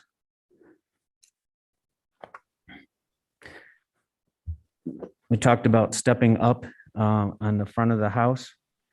And Randy seemed to clarify that, but it's worth noting that of the 10 houses on the block, all of them have multiple steps up to their front door. And it wasn't clear to me in the design.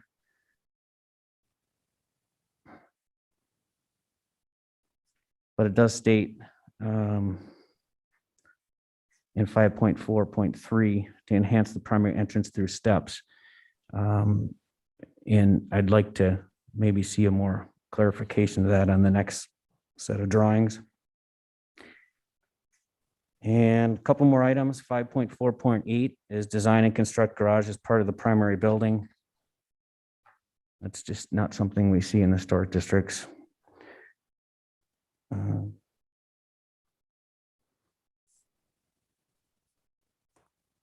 5.5.12 states design an at-grade entrance virtual all existing homes with historic significance, providing stepping up on the front entrance. I think that's worth noting until we see further details. And that will be the end of my motion. Do I have a second? I will second it. I'd like to add a comment that I feel that we shouldn't have seen this application tonight, that it should have been reviewed more carefully by the city staff and sent back with recommendations prior to it reaching us.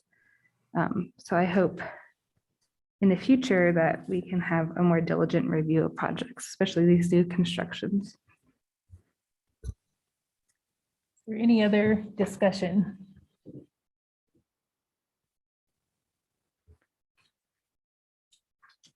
Madam Chair, I'll just add that I was pretty long-winded there and listed off a bunch of things, but I'm trying to give direction to the applicant. And I don't see any other way except to move to deny this.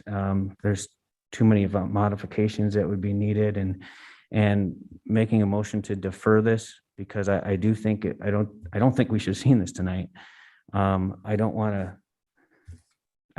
I feel bad actually for the applicant. I think we didn't give them the right direction. So my motion to deny is not anything more than that. Is we need to help him more.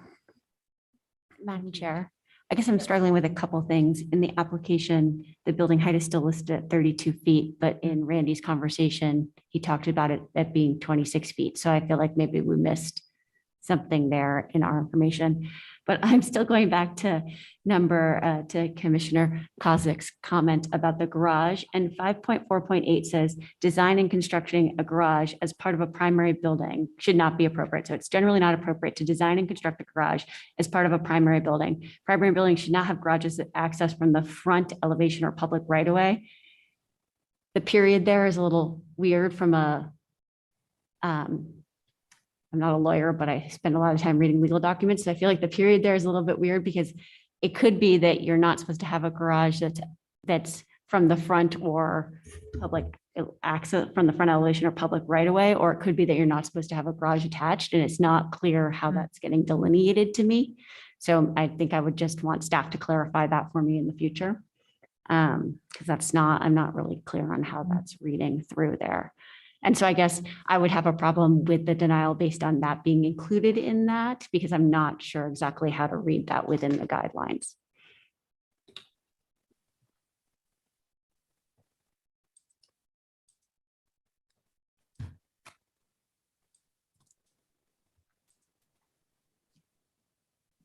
Yeah, and I guess not speaking for staff, I think just based on past experience, and like I said, there's always unique situations, but I think typically because, you don't see garages attached to houses in the historic districts, hardly ever. I mean, there are definitely exceptions to that, and there's houses that were built before the guidelines were established that have them as well. And but I think that the intent of that was to discourage houses or garages that were attached to houses. And I think it also, of course, is discouraging garages in front of the houses and also garages that might have a curb cut from a street or other public right of way that allows you to drive across the sidewalk to get into the garage.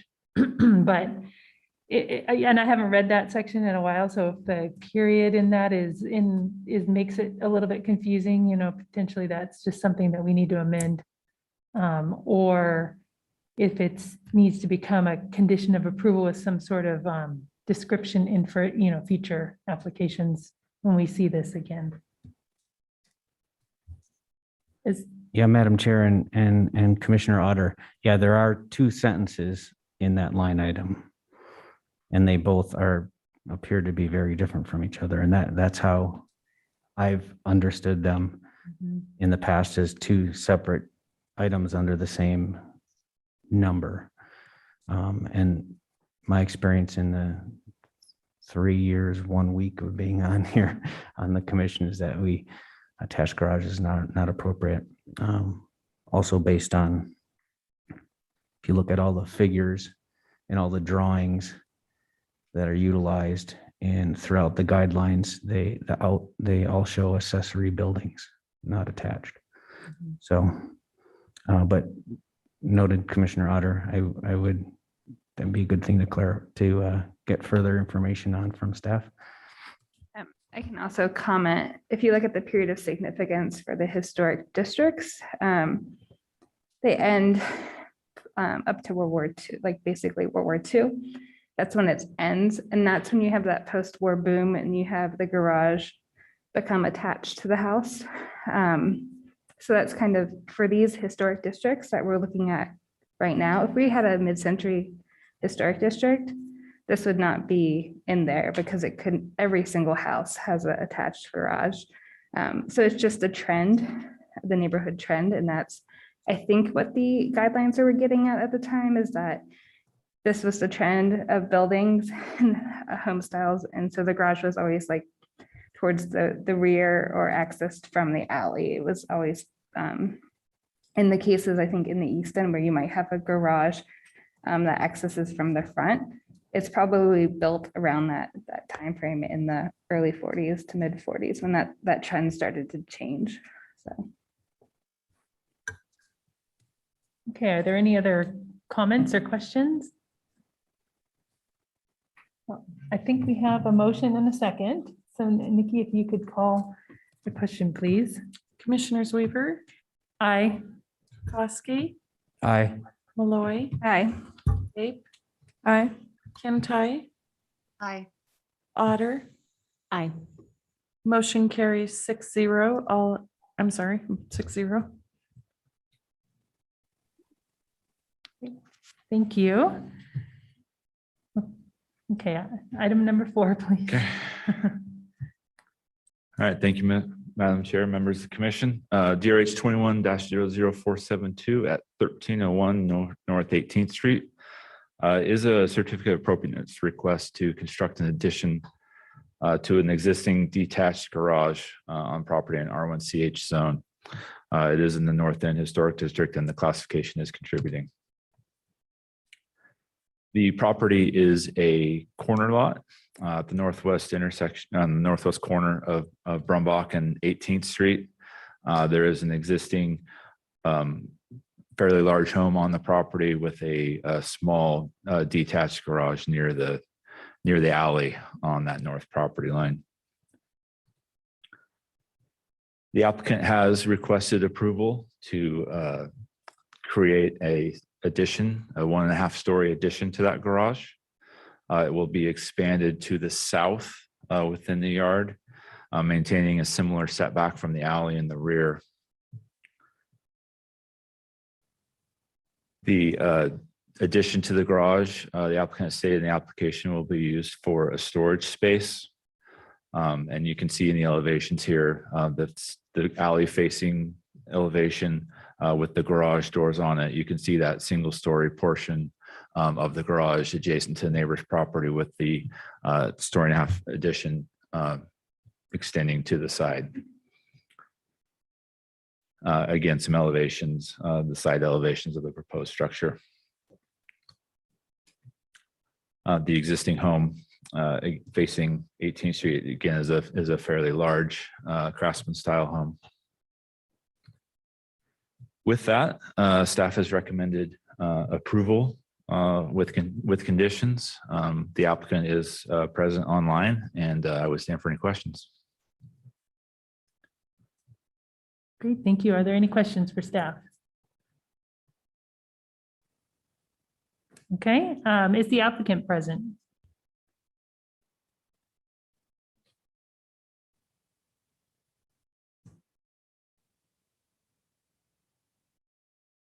Okay, Ann Howie, if you could please come forward and state your name and address for the record. Can you hear me now? Yep, you'll have 20 minutes. Okay. This is Ann Howie. I am the designer and I'm representing the homeowners, Bill and Carol Hoffenberg. My address is 1702 North 23rd Street in the North End.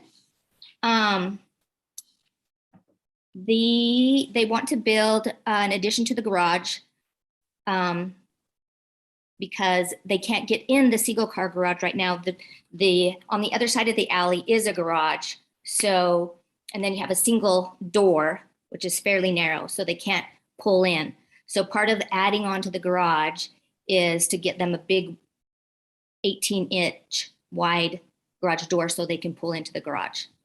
And then there'll be enough storage for their sporting equipment and yard equipment. I don't know if any of you drove by the house in the garage, but the house is beautiful with the brick and the sandstone around the drip line and at the bottom of the windows, and then the stucco. It's just a beautiful craftsman. And the garage matches the house. So we don't want to tear down the garage. We want to keep its integrity with the brick. And what we will do is with the portion of the garage that's going to be encompassed with the addition, we will take that brick and repurpose it and use it on the addition. So from the alley, the lower level around the door will be all brick. And then on the west side, going into the backyard, that will also be brick. And then we'll do stucco in the gables that match the house. The windows will be double hung like the house. And there'll be roof braces like the house. We did put one window, it's high, like if you were to stand on the floor in the attic space and look out the window towards the neighbors to the north, the window's fairly high. It's probably about chest high. So it still gives the neighbors' backyard a lot of privacy. Let's see. I think that's about it. Do you have any questions? Are there any questions for the applicant? I do not think we have any questions. Thank you. You'll be able to have 5 minutes at the end to answer anything that might come up. Okay. Is the registered neighborhood association here? All right, Ms. Henwood, go ahead. Hi there.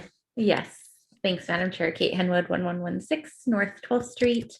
Yeah, we don't have any concerns with this project. We support it. Great. Thank you very much. Is there anyone online or in the audience that would like to testify? No one? No one is online. Okay, applicant, you have 5 minutes for rebuttal. or you can yield your time. I don't have a rebuttal. I think we were very considerate of the neighbors, lot coverage, and preserving just the aesthetics of this garage while allowing them to make the garage more usable. So thank you for your time. Great, thank you. Does anyone have any last questions for staff or the applicant? Madam Chair, I have a question for the applicant. Okay. I'm just curious what the motivation was behind the lap siding, sort of splitting up the stucco and the brick. Just curious. Oh, the lap siding is on the dormers. There's a 8-foot dormer that faces the alley and then faces the house. It's what's on the house. Okay, thank you. You're welcome. Great, thank you. Any other questions? All right, hearing none, I will go ahead and close the public portion of the hearing and consider a motion or discussion. Madam Chair, I'd like to open up discussion. Okay.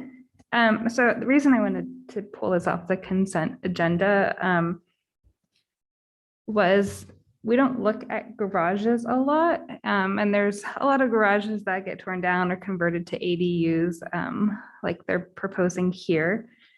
And garages can be significant to the site. In our guidance, it says 2.1.4, preserve existing historic garages, significant landscape features and auxiliary buildings. And actually this garage is a rare brick garage in the historic district. You don't see a lot of them in existence. I mean, I do applaud the applicant for preserving part of it. What I'd like to see, and I probably will not see, but standard 10, it says new additions and adjacent or related new construction shall be undertaken in such a manner that if removed in the future, the essential form and integrity of the historic property and its environment would be unimpaired. But it sounds like they're using part of the garage wall that they're tearing down to incorporate it into the building. I know I probably will not win this battle tonight, but I just want us to be aware that garages are significant to a site. Carriage houses are significant to a site, and we need to keep these in mind when we're making these decisions. Thank you. Thank you. I had some of those same concerns because it is quite a nice garage, and unlike a lot of them that do are torn down or they fall down because they are wood construction, and this garage just happens to be brick, which will stand up to the elements for quite a bit longer. So it is made to be a much more permanent structure than a lot of the garages that were built originally. But I don't see a way to, I mean, it would be difficult to keep it and also build the garage that they would like to build on the property. So I guess I would be curious what potential motion might be if someone is willing to make one, and if there would be a second.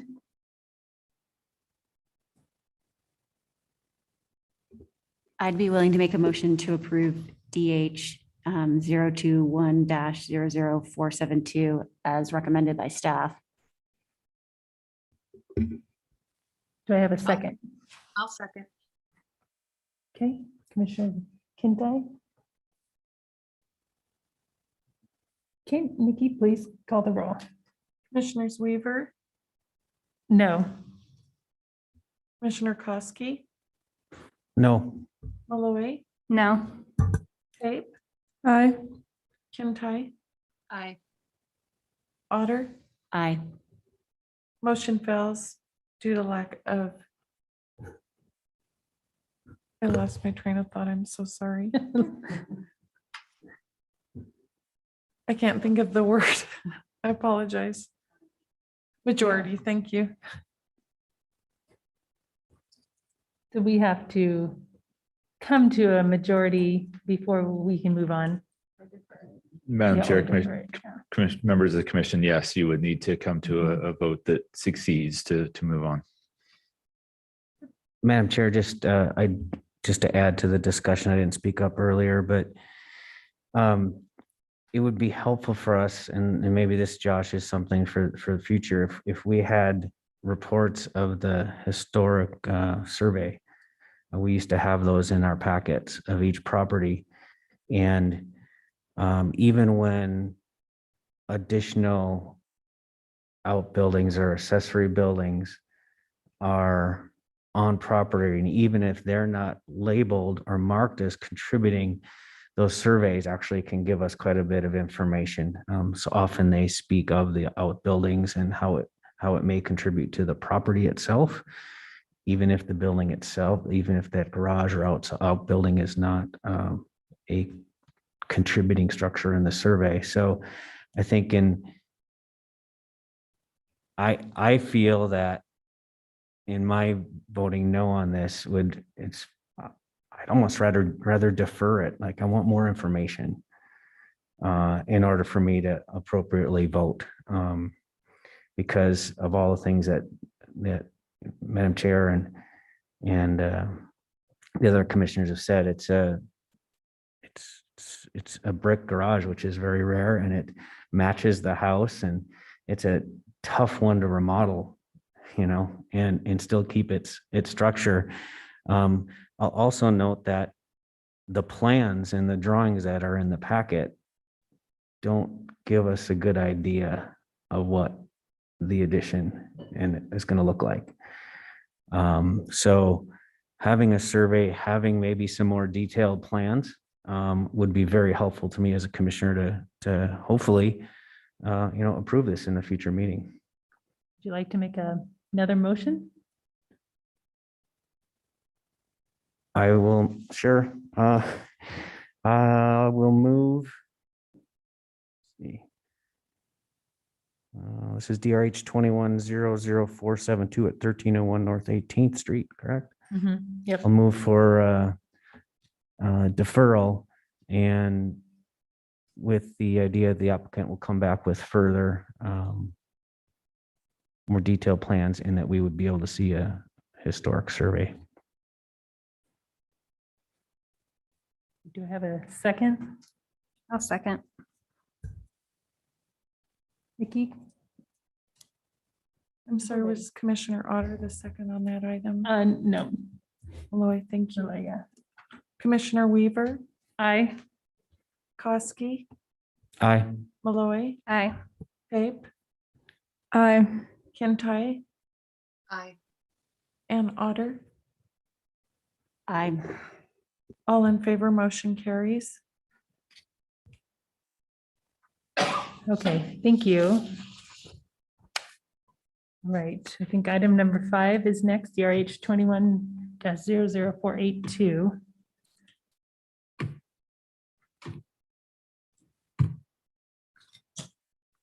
Thank you, Madam Chair, members of the commission. DRH 21-00482 at 1302 North 24th Street. The applicant has requested a certificate of appropriateness to construct a new attached garage and rear addition to an existing single-family residence and remodel the home, including the front porch on property in R1CH zone. This property is in the expanded north end, and it is contributing.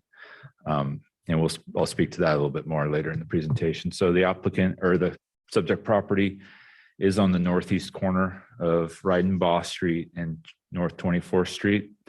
It contains a structure with a attached garage currently, accessed from Reidenbaugh through a U-shaped driveway, and then an accessory structure at the rear of the property near the alley containing an ADU. The existing site plan shows the home. Some things to note is the angled porch that faces kind of directly towards the corner of Reidenbaugh 24th that was constructed in 2007. And the existing attached garage near the south property line there along Reidenbaugh. So the applicant has proposed to remove that existing very small attached garage, construct a functional garage for a family member with mobility issues. Remove that angled existing porch that addresses the corner. and then create some or construct some improvements to the facade to change.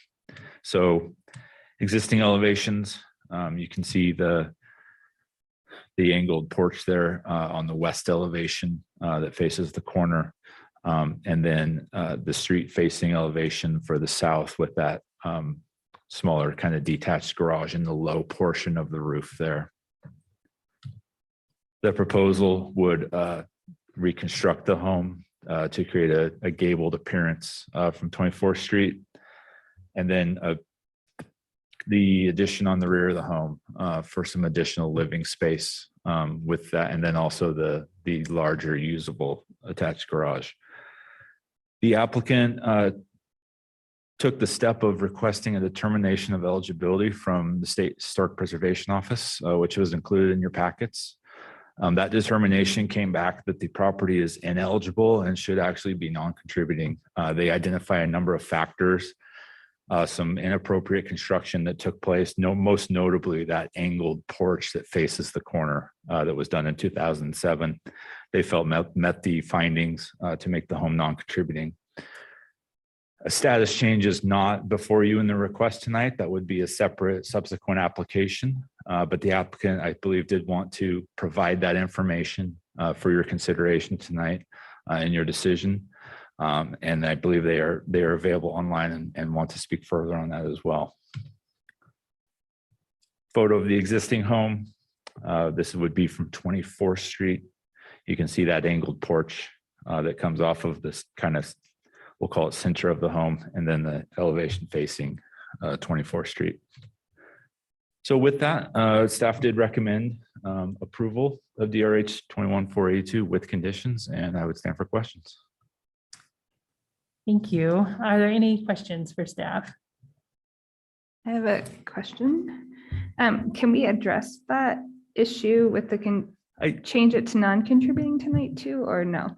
I believe that you can. I may lean on Ty a little bit here, and I'll kind of do some digging into the ordinance myself as well. But it is the commission's status of properties is the commission's purview. If there is clear evidence that the property should be non-contributing, I believe you can initiate that status change. Let me just do a little digging in the ordinance to make sure we're on solid ground there, but I believe you can. What, yeah, I almost feel like without doing that, we can't approve any of these. We wouldn't be able to approve any of these changes because they would go against the guidelines that we have in place for historic structures. So it seems like we would have to do that. Otherwise, we wouldn't be following the guidelines. Do we have, Madam Chair and Josh, do we have a copy of that, I guess, letter from that's stating that it no longer would meet a contributing status that we could put up on the screen? Yeah, Madam Chair, Commissioner Koski, let me get that up on the screen so everyone can see it. Thank you.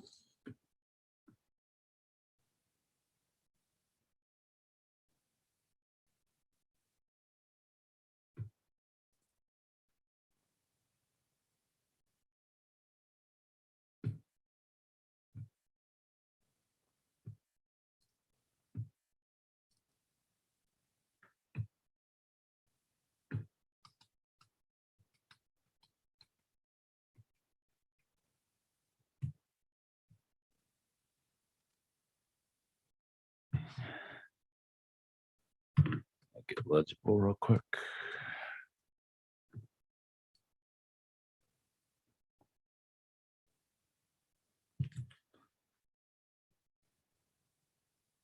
So, Madam Chair, Commissioner Koski, I'll just kind of read some excerpts here from the letter real quick. So, upon careful review of the information provided, our office has determined that the property is not eligible for listing in a National Register of Historic Places and should be considered a non-contributing resource within the North End Residential Historic District. This determination supersedes and replaces the finding made in our office in July of 2002 in reference to the survey of the property. Following a review of the multiple out-of-period alterations to the house, our office finds that the house can no longer be considered as contributing to the surrounding eligible district. And it goes on in further detail.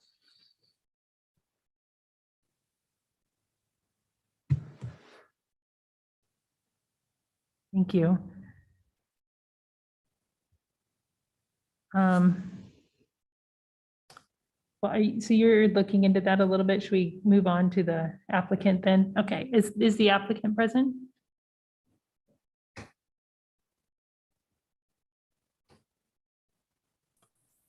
Can you hear me? Yes, we can. Please state your name and your address for the record, and you have 20 minutes. Okay, Brian Gilbreth, 1711 North 11th, Boise, Idaho, 83702. And I believe some of the family members may be on as well, if they want to speak. Okay, yeah, that you have 20 minutes and you can divide it up as however you want. Okay. So I was unaware that this would not be determined at the same time because we got deferred and I thought part of that was for part of this. I know that we would want to look at the eligibility before coming in for certificate of appropriateness, but we've gone to quite a few design rounds on the house as far as its certificate of appropriateness is concerned, to try and address a lot of the issues that were going on with the house. You know, first off, the size of the garage. It's a very, very, very small garage. It has a really unique kind of roof line, which is nice, but there's just no way to have a garage in that with the size that we need, and still be able to maintain that roof line. And as far as the front elevations of the house are concerned, there was the addition, like he indicated, in 2007 that had the angled roof line came out. And it's not really a porch right there. It's an entry. There's some steps going up and you have a very small vestibule there in front of the front door that was added on. I haven't notated in, I don't have it right in front of me right now, but I think it was 1954 or something. And it's just a really small vestibule, just like a hot box basically, in anything over 70 degrees probably. So it's kind of an awkward solution there. I think they made a little sheltered area there, but it's not necessarily a porch or patio or anything like that. So we decided to come in with a roof line that kind of fit in better with the neighborhood and gave them a little more of a pedestrian friendly elevation there and allow them to interact with the neighborhood a little bit more. As it is now, that it's kind of shut off at the front elevation. And especially with the 45-degree roof line, it's definitely doesn't, there's nothing else like we could find in the area that has anything like that. And as far as the additions towards the back, we're expanding the kitchen. So most of the addition in the back is towards the center of the house, with the exception of the covered patio in the back. So we're extending the roof line a little bit in the back to do that, to cover the patio, but the core of the addition will be happening towards the center of the house. So not necessarily really, I'd say, visible from the street due to the plantings and everything in the area. But is there any questions you have in particular about the project? I don't know. Does anybody have any questions for the applicant? No. Well, like I said, with concerns to the before the certificate of appropriateness, we wanted to check on the status of, you know, the contributing versus non-contributing status. And we felt that, you know, it's had major additions to it since it was built. It's the same family has occupied the house since it was built in 1937. And so they've been responsible for the additions and the permits, and we have it pretty well documented. There's been at least 6 additions to the house. And so the square footage of the existing, the principal original house, it's increased about 3 times in that time. And so we're looking to expand the garage essentially so that we can create a space so that the Mrs. Tillman can have access with a van and be able to get into the space. There is a detached garage at the back and staff had made some mentions of maybe doing a breezeway or something like that. We looked at a couple different options for moving the garage more towards the center of the lot and accessing through there. But we would have to get rid of trees, large mature trees that we don't want to do and probably wouldn't be allowed to do. So essentially the solution is to push that garage out, and we get close, we're right up to the property line, but there's actually quite a bit of distance between the property line and the street. And without questions, I don't think I have anything else to say right now. I'm not sure. Okay, I think Josh is going to address the non-contributing. Thank you, Madam Chair, members of the commission. So the ordinance, has a pretty specific section about change in status. It says that if information has been provided to justify this change in status, that the commission shall act on the change in status before the certificate of appropriateness. So it would be a motion and a vote on the status of the property and then on the certificate of appropriateness itself. Okay, thank you. Okay, are you, Mr. Gilbreth, did you have anything else that you wanted to add, or anyone else on the line with you that wanted to say something? Looks like Mr. Tillman, are you with the, okay, yep, please state your name and address for the record. Yes, this is John Tillman, 1302 North 24th Street. My dad built the house in 1937, and there's been many changes, as Brian has said, to the footprint of the house. And from my reading some of the guidelines, if the footprint has changed dramatically or changed, then it would be classified as non-contributing, and that was supported by the historical society there. And the current garage needs to be expanded because right now my wife has progressive multiple sclerosis. She has 2 orthotics on each leg, and she has to have a walker to walk. The house is not, it has old 84-year-old galvanized pipe, some of it has old electrical. It's a hardship on us. There's no easy accessible shower. We are currently not living in the house because we've been hopefully wanting to get started on the remodel, but the small garage, we need to have an attached garage. There is an attached garage. As you see, we need to have an attached garage for a handicap van so we can exit the house safely during the winter time when there's ice to snow. Currently, if my wife was in the house alone and I was at the store, it's a fire hazard. She has very hard time walking up and down steps, even with grab bars. Any rate, I would appreciate if you could have a motion and address and have the status changed to non-contributing. And if you have any other questions, I'd be happy to answer them.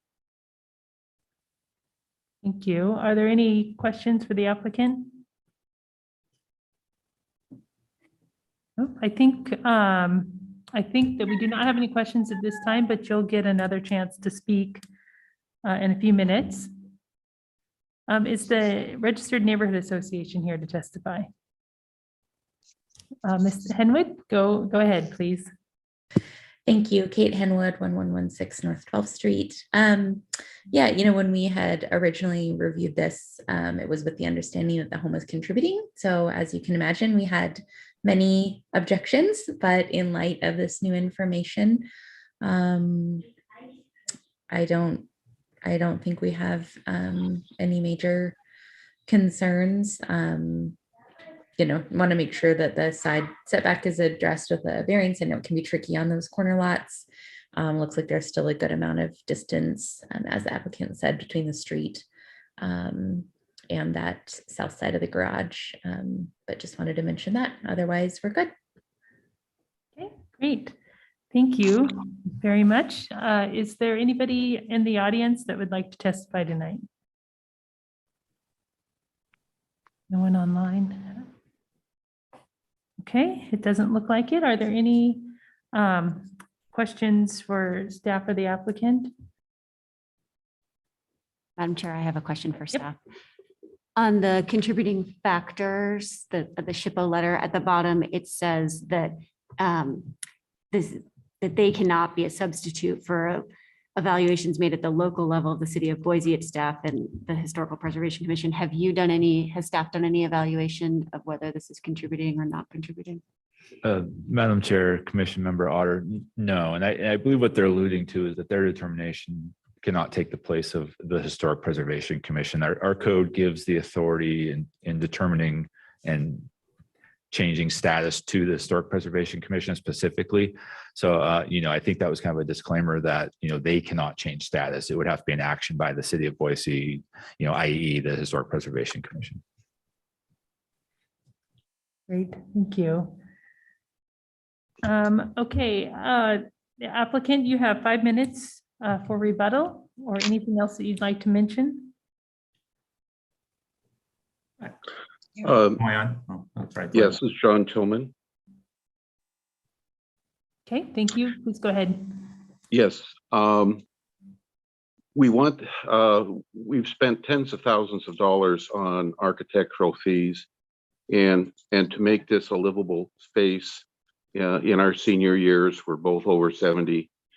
And we want to pass the house on to my son, Chris Tillman, who is a professional in Boise. And I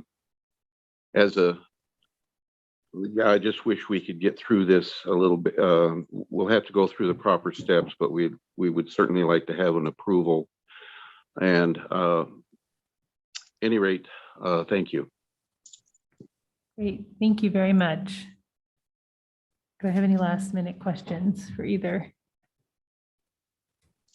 Okay, I will go ahead and now close the public portion of the hearing, and we'll, I guess, talk about potentially two motions. One would be in response to this application, but the other would also be in response to potentially changing the status of the house from contributing to non-contributing, which I think, and we were just talking about it earlier, I've been on this commission for over 10 years, and I think only once did I ever see a house actually change from contributing to non-contributing. But I do think, I look at this plan and I can't tell even what the original house was. And I think that the letter from the State Historic Preservation Society confirms that. So I think it probably is warranted, but I would like to hear comments from others that may have different opinions. If anyone has a comment on that. Madam Chair, I'll speak up. Yep.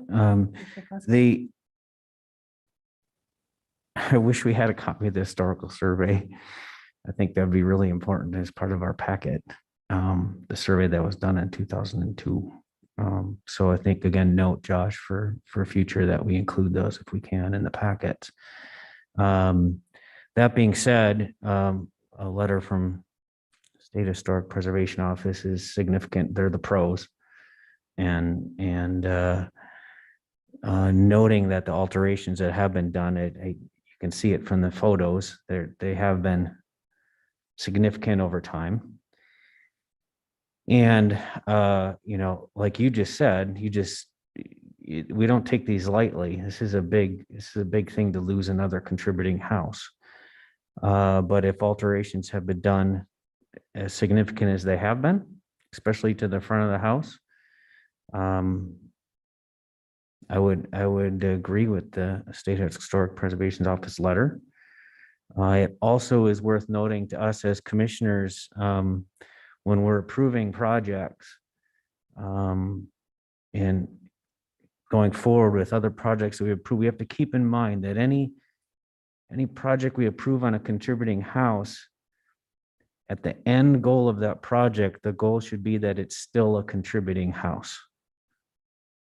And obviously some significant alterations have been on this house that no longer make it contributing. So that's really a red flag to me for us to be very diligent in how we address modifications to contributing house in the future. That all being said, I would, to get the good discussion to go even further along, I would move that DRH 21-00482, that based on the letter from State Historic Preservation Office, that we change it from contributing to non-contributing.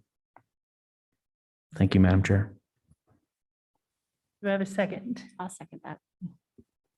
Okay, Commissioner Otter, did you want to add anything? Oh, I was just going to say, I was looking for the survey too, because I wanted to understand what percentage of the houses were becoming non-contributing in that area based on the presentation we had last month by Dan at SHPO, that, you have to maintain a certain percentage of contributing houses in the district to maintain the district status. I was interested to know what the survey looked like. So I was agreeing with Commissioner Kozak that we probably needed it this time. Kozaski, sorry.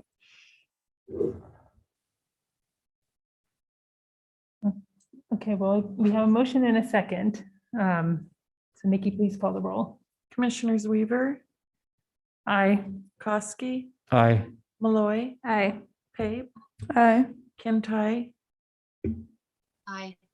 Otter, Aye. all in favor, motion carries. Okay, now the second discussion is the discussion on the house. And of course, we had a very lively discussion about attached garages earlier, but this is, in my opinion, a very different situation, whether or not I fully agree with everything in this. There already is an attached garage on the house. So whether or not we approve it or not, there will always be an attached garage onto this house. So it is a completely different situation in my mind. But I will leave it open to either a motion or a further discussion from my fellow commissioners. I'll motion to approve DRH 21-00482 with the staff's recommended conditions of approval. Do I have a second? I'll second. Okay, Commissioner Kintai, seconds. Nikki, will you please call the roll? Commissioners Weaver, Aye. Koski, Abstain. Malloy, Aye. Pape, Aye. Kintai, Aye. Otter. Aye. Motion carries 5-1 with Commissioner Koski abstained. Great, thank you very much, and thank you to the applicant. So our final item tonight is DRH 21-00517. Thank you, Madam Chair, members of the commission. DRH 21-00517 at 1706 North H Street is a request for a certificate of appropriateness to construct a second-story addition to an existing single-family home on property in R1CH zone. It is in the North End Historic District, and it is contributing. You will recognize this property. And that is the wrong photo. That is the wrong aerial. So apologize for that, but you'll recognize this property from your hearing last month. There was an application to change the status from contributing to non-contributing. That request was denied. It was clear, I think, and acknowledged, however, in that hearing that there had been changes to the home. It is not in its original configuration, kind of has an unusual side-facing front door, if you'll recall. But the property does have a detached garage at the rear at the alley with an ADU. They are maxed out on lot coverage, and there is an existing very low ceiling addition on the rear of the home that would make an addition above that cost prohibitive. So the applicant has requested to construct a second-story addition to the home. It would be a cross gable with the clipped ends to match the existing home. It is set back from the front facade and from the side on the north side, and is, however, taller than the existing home. They have explored other options for expanding the home to meet the growing needs of their family. and did not come up with any any suitable alternatives beyond this. The applicant's intention with the status change was to accomplish this addition, but they did not succeed in that application and would like to proceed with getting the second story addition approved before you tonight. Photo of the existing home, again, that side facing entry and the clipped gable facing the street. With that, staff did recommend approval of DRH 21-00517 with conditions. I will note that in your packet were 11 letters of support from neighbors. We did receive an additional one after the cutoff on Friday for a total of 12, but I would stand for any questions. Thank you. Are there any questions for staff? Okay, it's the applicant present. Thank you. Sorry you had to wait so long. Do you want to take a break? No, we're nearing the end. We'll just keep going here. I guess I should ask everybody else.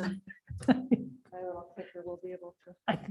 think Josh can help you with that. We'll see if the clicker works. If it doesn't, I can advance them for you. So once you start going, if you could state your name and address for the record, please.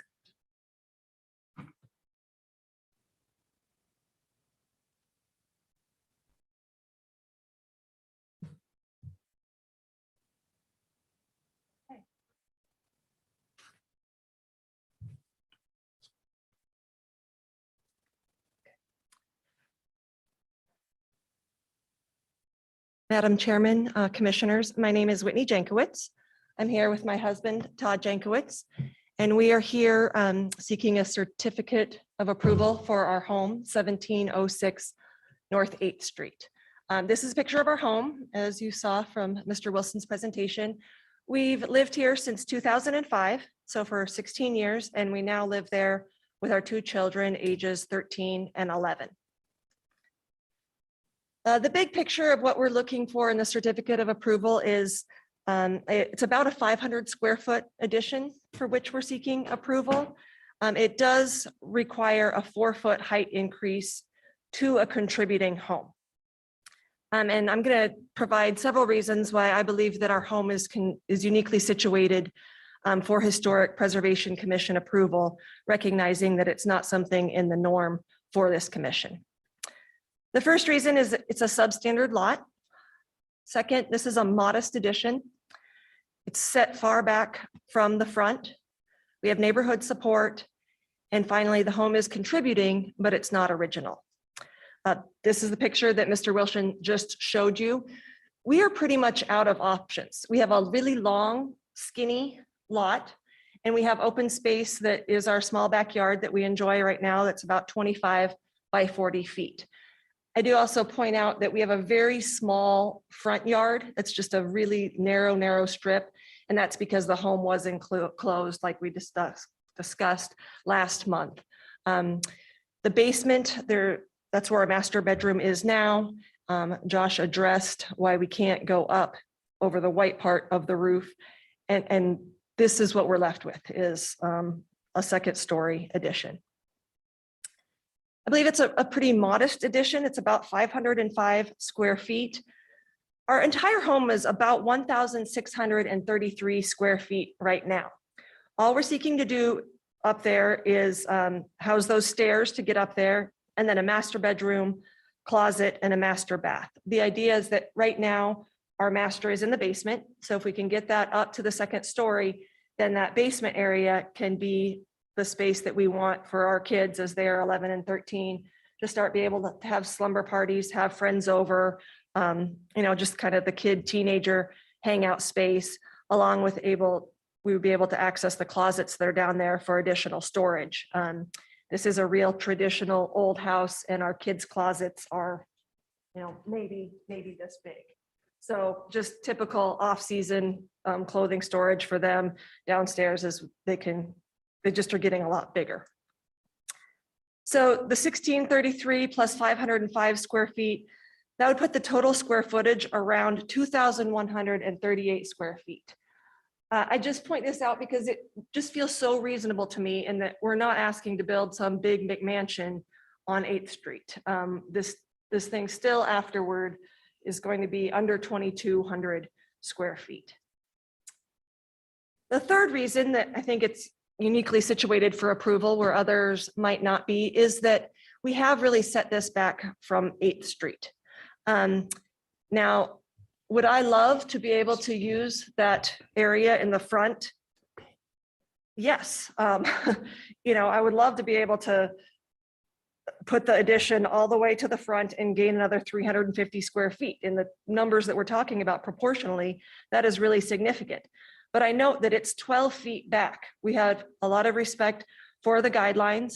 We worked with our architect, and so we didn't even attempt to ask you to use any of that and set it far back from 8th Street, not asking to use that whole 12 feet by 22, which would be potential space.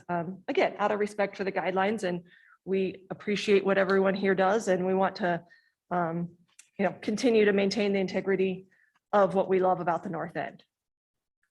Neighborhood support, Josh said another letter came in, 12 letters. I don't believe that there were any letters in opposition, and there's no written opposition.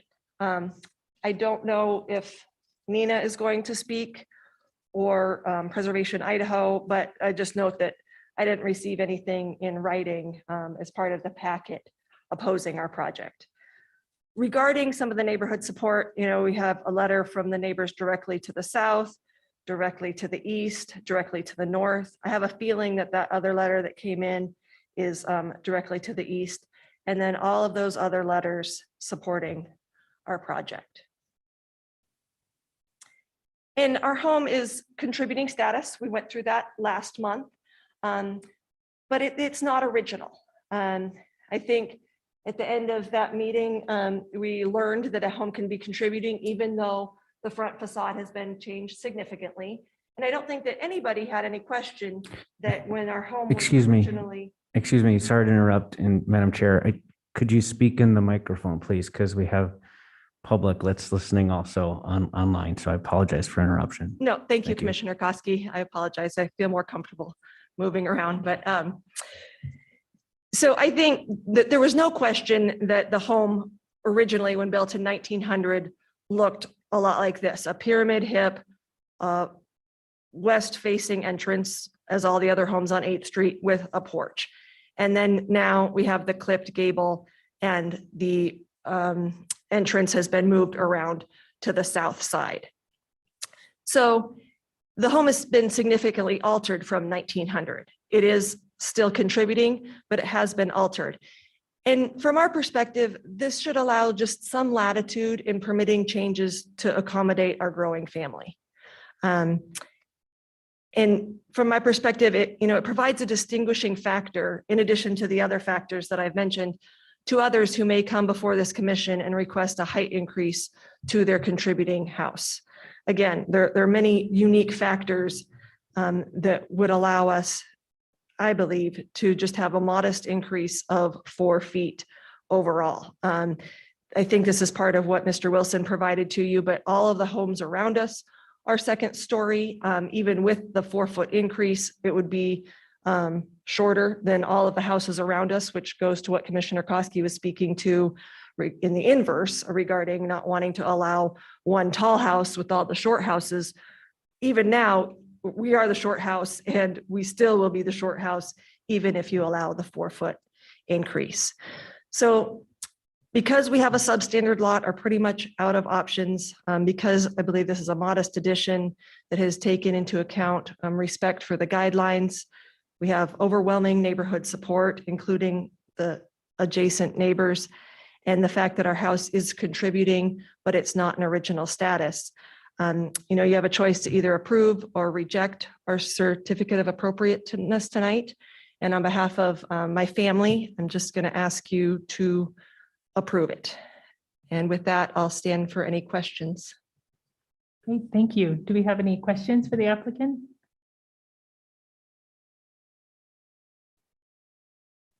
I think not, but you will have a chance to speak again in a few minutes. Okay, thank you, Madam Yes, Commissioner. thank you very much. Is the Registered Neighborhood Association available to testify? Go ahead, Ms. Henwood. Thank you so much. Kate Henwood, 1116 North 12th Street. So this one was tough. We pulled in a lot of opinions on this application to make sure we were considering it from all angles. This is the application of longtime homeowners who, as discussed, explored multiple options to modestly increase their living space before arriving on this one. The proposed floor plan demonstrates a desire to minimize the visual impacts of the changes, which is reasonable and something we don't want to discourage. So while the historic guidelines don't explicitly prohibit a second-story addition to a contributing home, they do seem to discourage additions that are taller than an original contributing structure. So, I think we can agree we've all seen far worse done to our historic homes simply for profit or out of carelessness, and this is not that.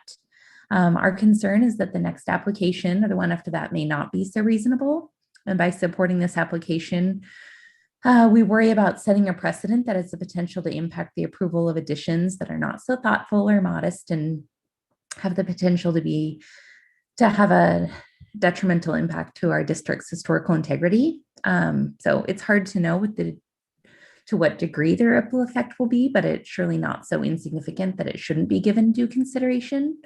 The bottom line is that Nina supports what this family is trying to accomplish, to allow them to stay in their home, and we appreciate the fact that they've exhausted all other possibilities and do not think that this particular change would be injurious to the integrity of the historic district, particularly given that the contributing status would remain intact, which was very important to us. So I'll also say we were really pleased to see so much neighbor input, and as applicant pointed out, it was all supportive.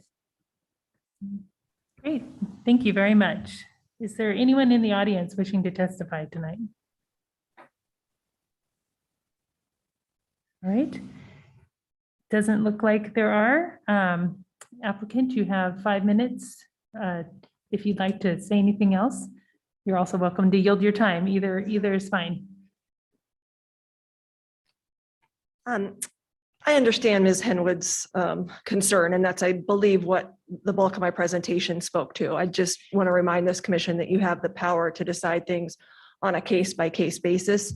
And I'm sure all day people will come to you and say, well, you did this, and you probably experience that all the time. You did this, you did that. But that's why this process exists, is that we have to be flexible, and every single property presents a unique set of characteristics that this commission is employed or volunteers to examine critically. And that's just what we're asking you to do in this case, and not let maybe the fear of what could come next prevent you from approving our home, from approving the remodel that we wish to do, so that we can stay in our home another 16 plus years with our family.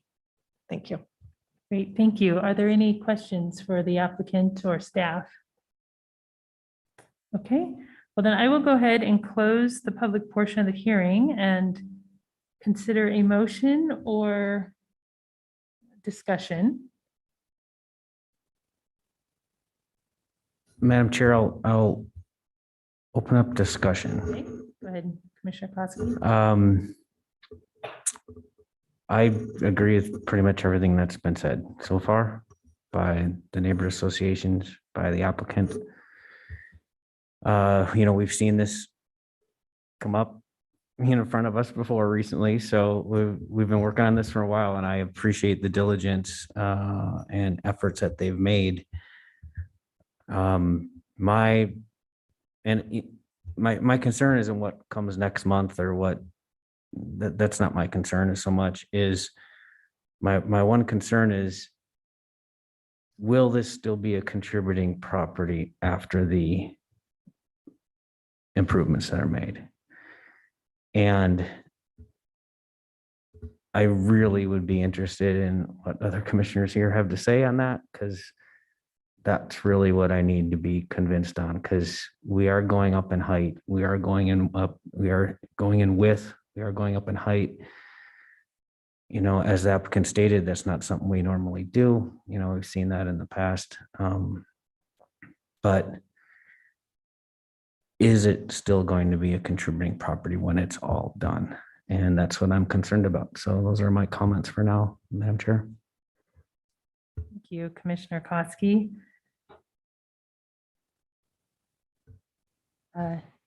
Commissioner Malloy, would you like to say something? Sure. Looking at the previous changes over time to the property, it still is currently contributing. But the addition, raising it, and then the addition, that addition it does overpower the house. There's not a lot of options for this house because it is so small. But that addition would send us over the edge to non-contributing after it's done. It's just the size of this house, it's small. And then you're adding that addition that's on the second story, and it's gonna overpower the house. So those are my comments. Any other comments? Madam Chair, I was going to add to that as well. One of my very first things going through it was how much the whole design and the look of the building is changing based off of the addition being added to the top. And that's my concern as well. Any other comments? Again, I'd probably like to see the survey. I guess I would say the house almost seems borderline to not be contributing anyway. I wasn't here for that December 16th meeting so it's already on the border of where contributing and non-contributing is. And I would like to see a family be able to stay in their house. They've been there for 16 years and they have kids, and I understand the need for the addition. It's a small house as it is. And with all the other neighboring houses being taller than it, that, you know, I'd love to see the survey to see if all those other houses are not contributing or where they sit in the scope of things and how many changes have been made there. But I guess I would lean more towards allowing them to increase the size of it by 4 feet, just because I think it's already probably borderline and we're probably going to lose it as it is. And so, like, why are we ruining people's lives that have been in the neighborhood for that long for those 4 feet? Sorry, another. Yep, go ahead. This is really where the city would benefit for doing a comprehensive survey, a comprehensive survey of this area. I know the city has said they don't want to do it. But it comes down to there have been substantial changes to the historic district since it's been surveyed. And I hate to say it, that those numbers, if we resurveyed, I think our boundaries would be a lot smaller. So I'm a preservationist. I want things preserved, but they also have to be by law eligible for listing in the National Register of Historic Places. And without the city not committing to resurveying, we are making sometimes, I think, arbitrary decisions based on really old survey data, and we shouldn't be making those decisions. I have a feeling if you resurvey this particular area, it might not even contribute to a larger district. So I urge the city to do a resurvey, that we are making good decisions for our residents. And this would make this case, this particular house could be non-contributing to a historic district. If there are other houses around it that are also non-contributing and we don't have the boundaries. That's the only other comment I have.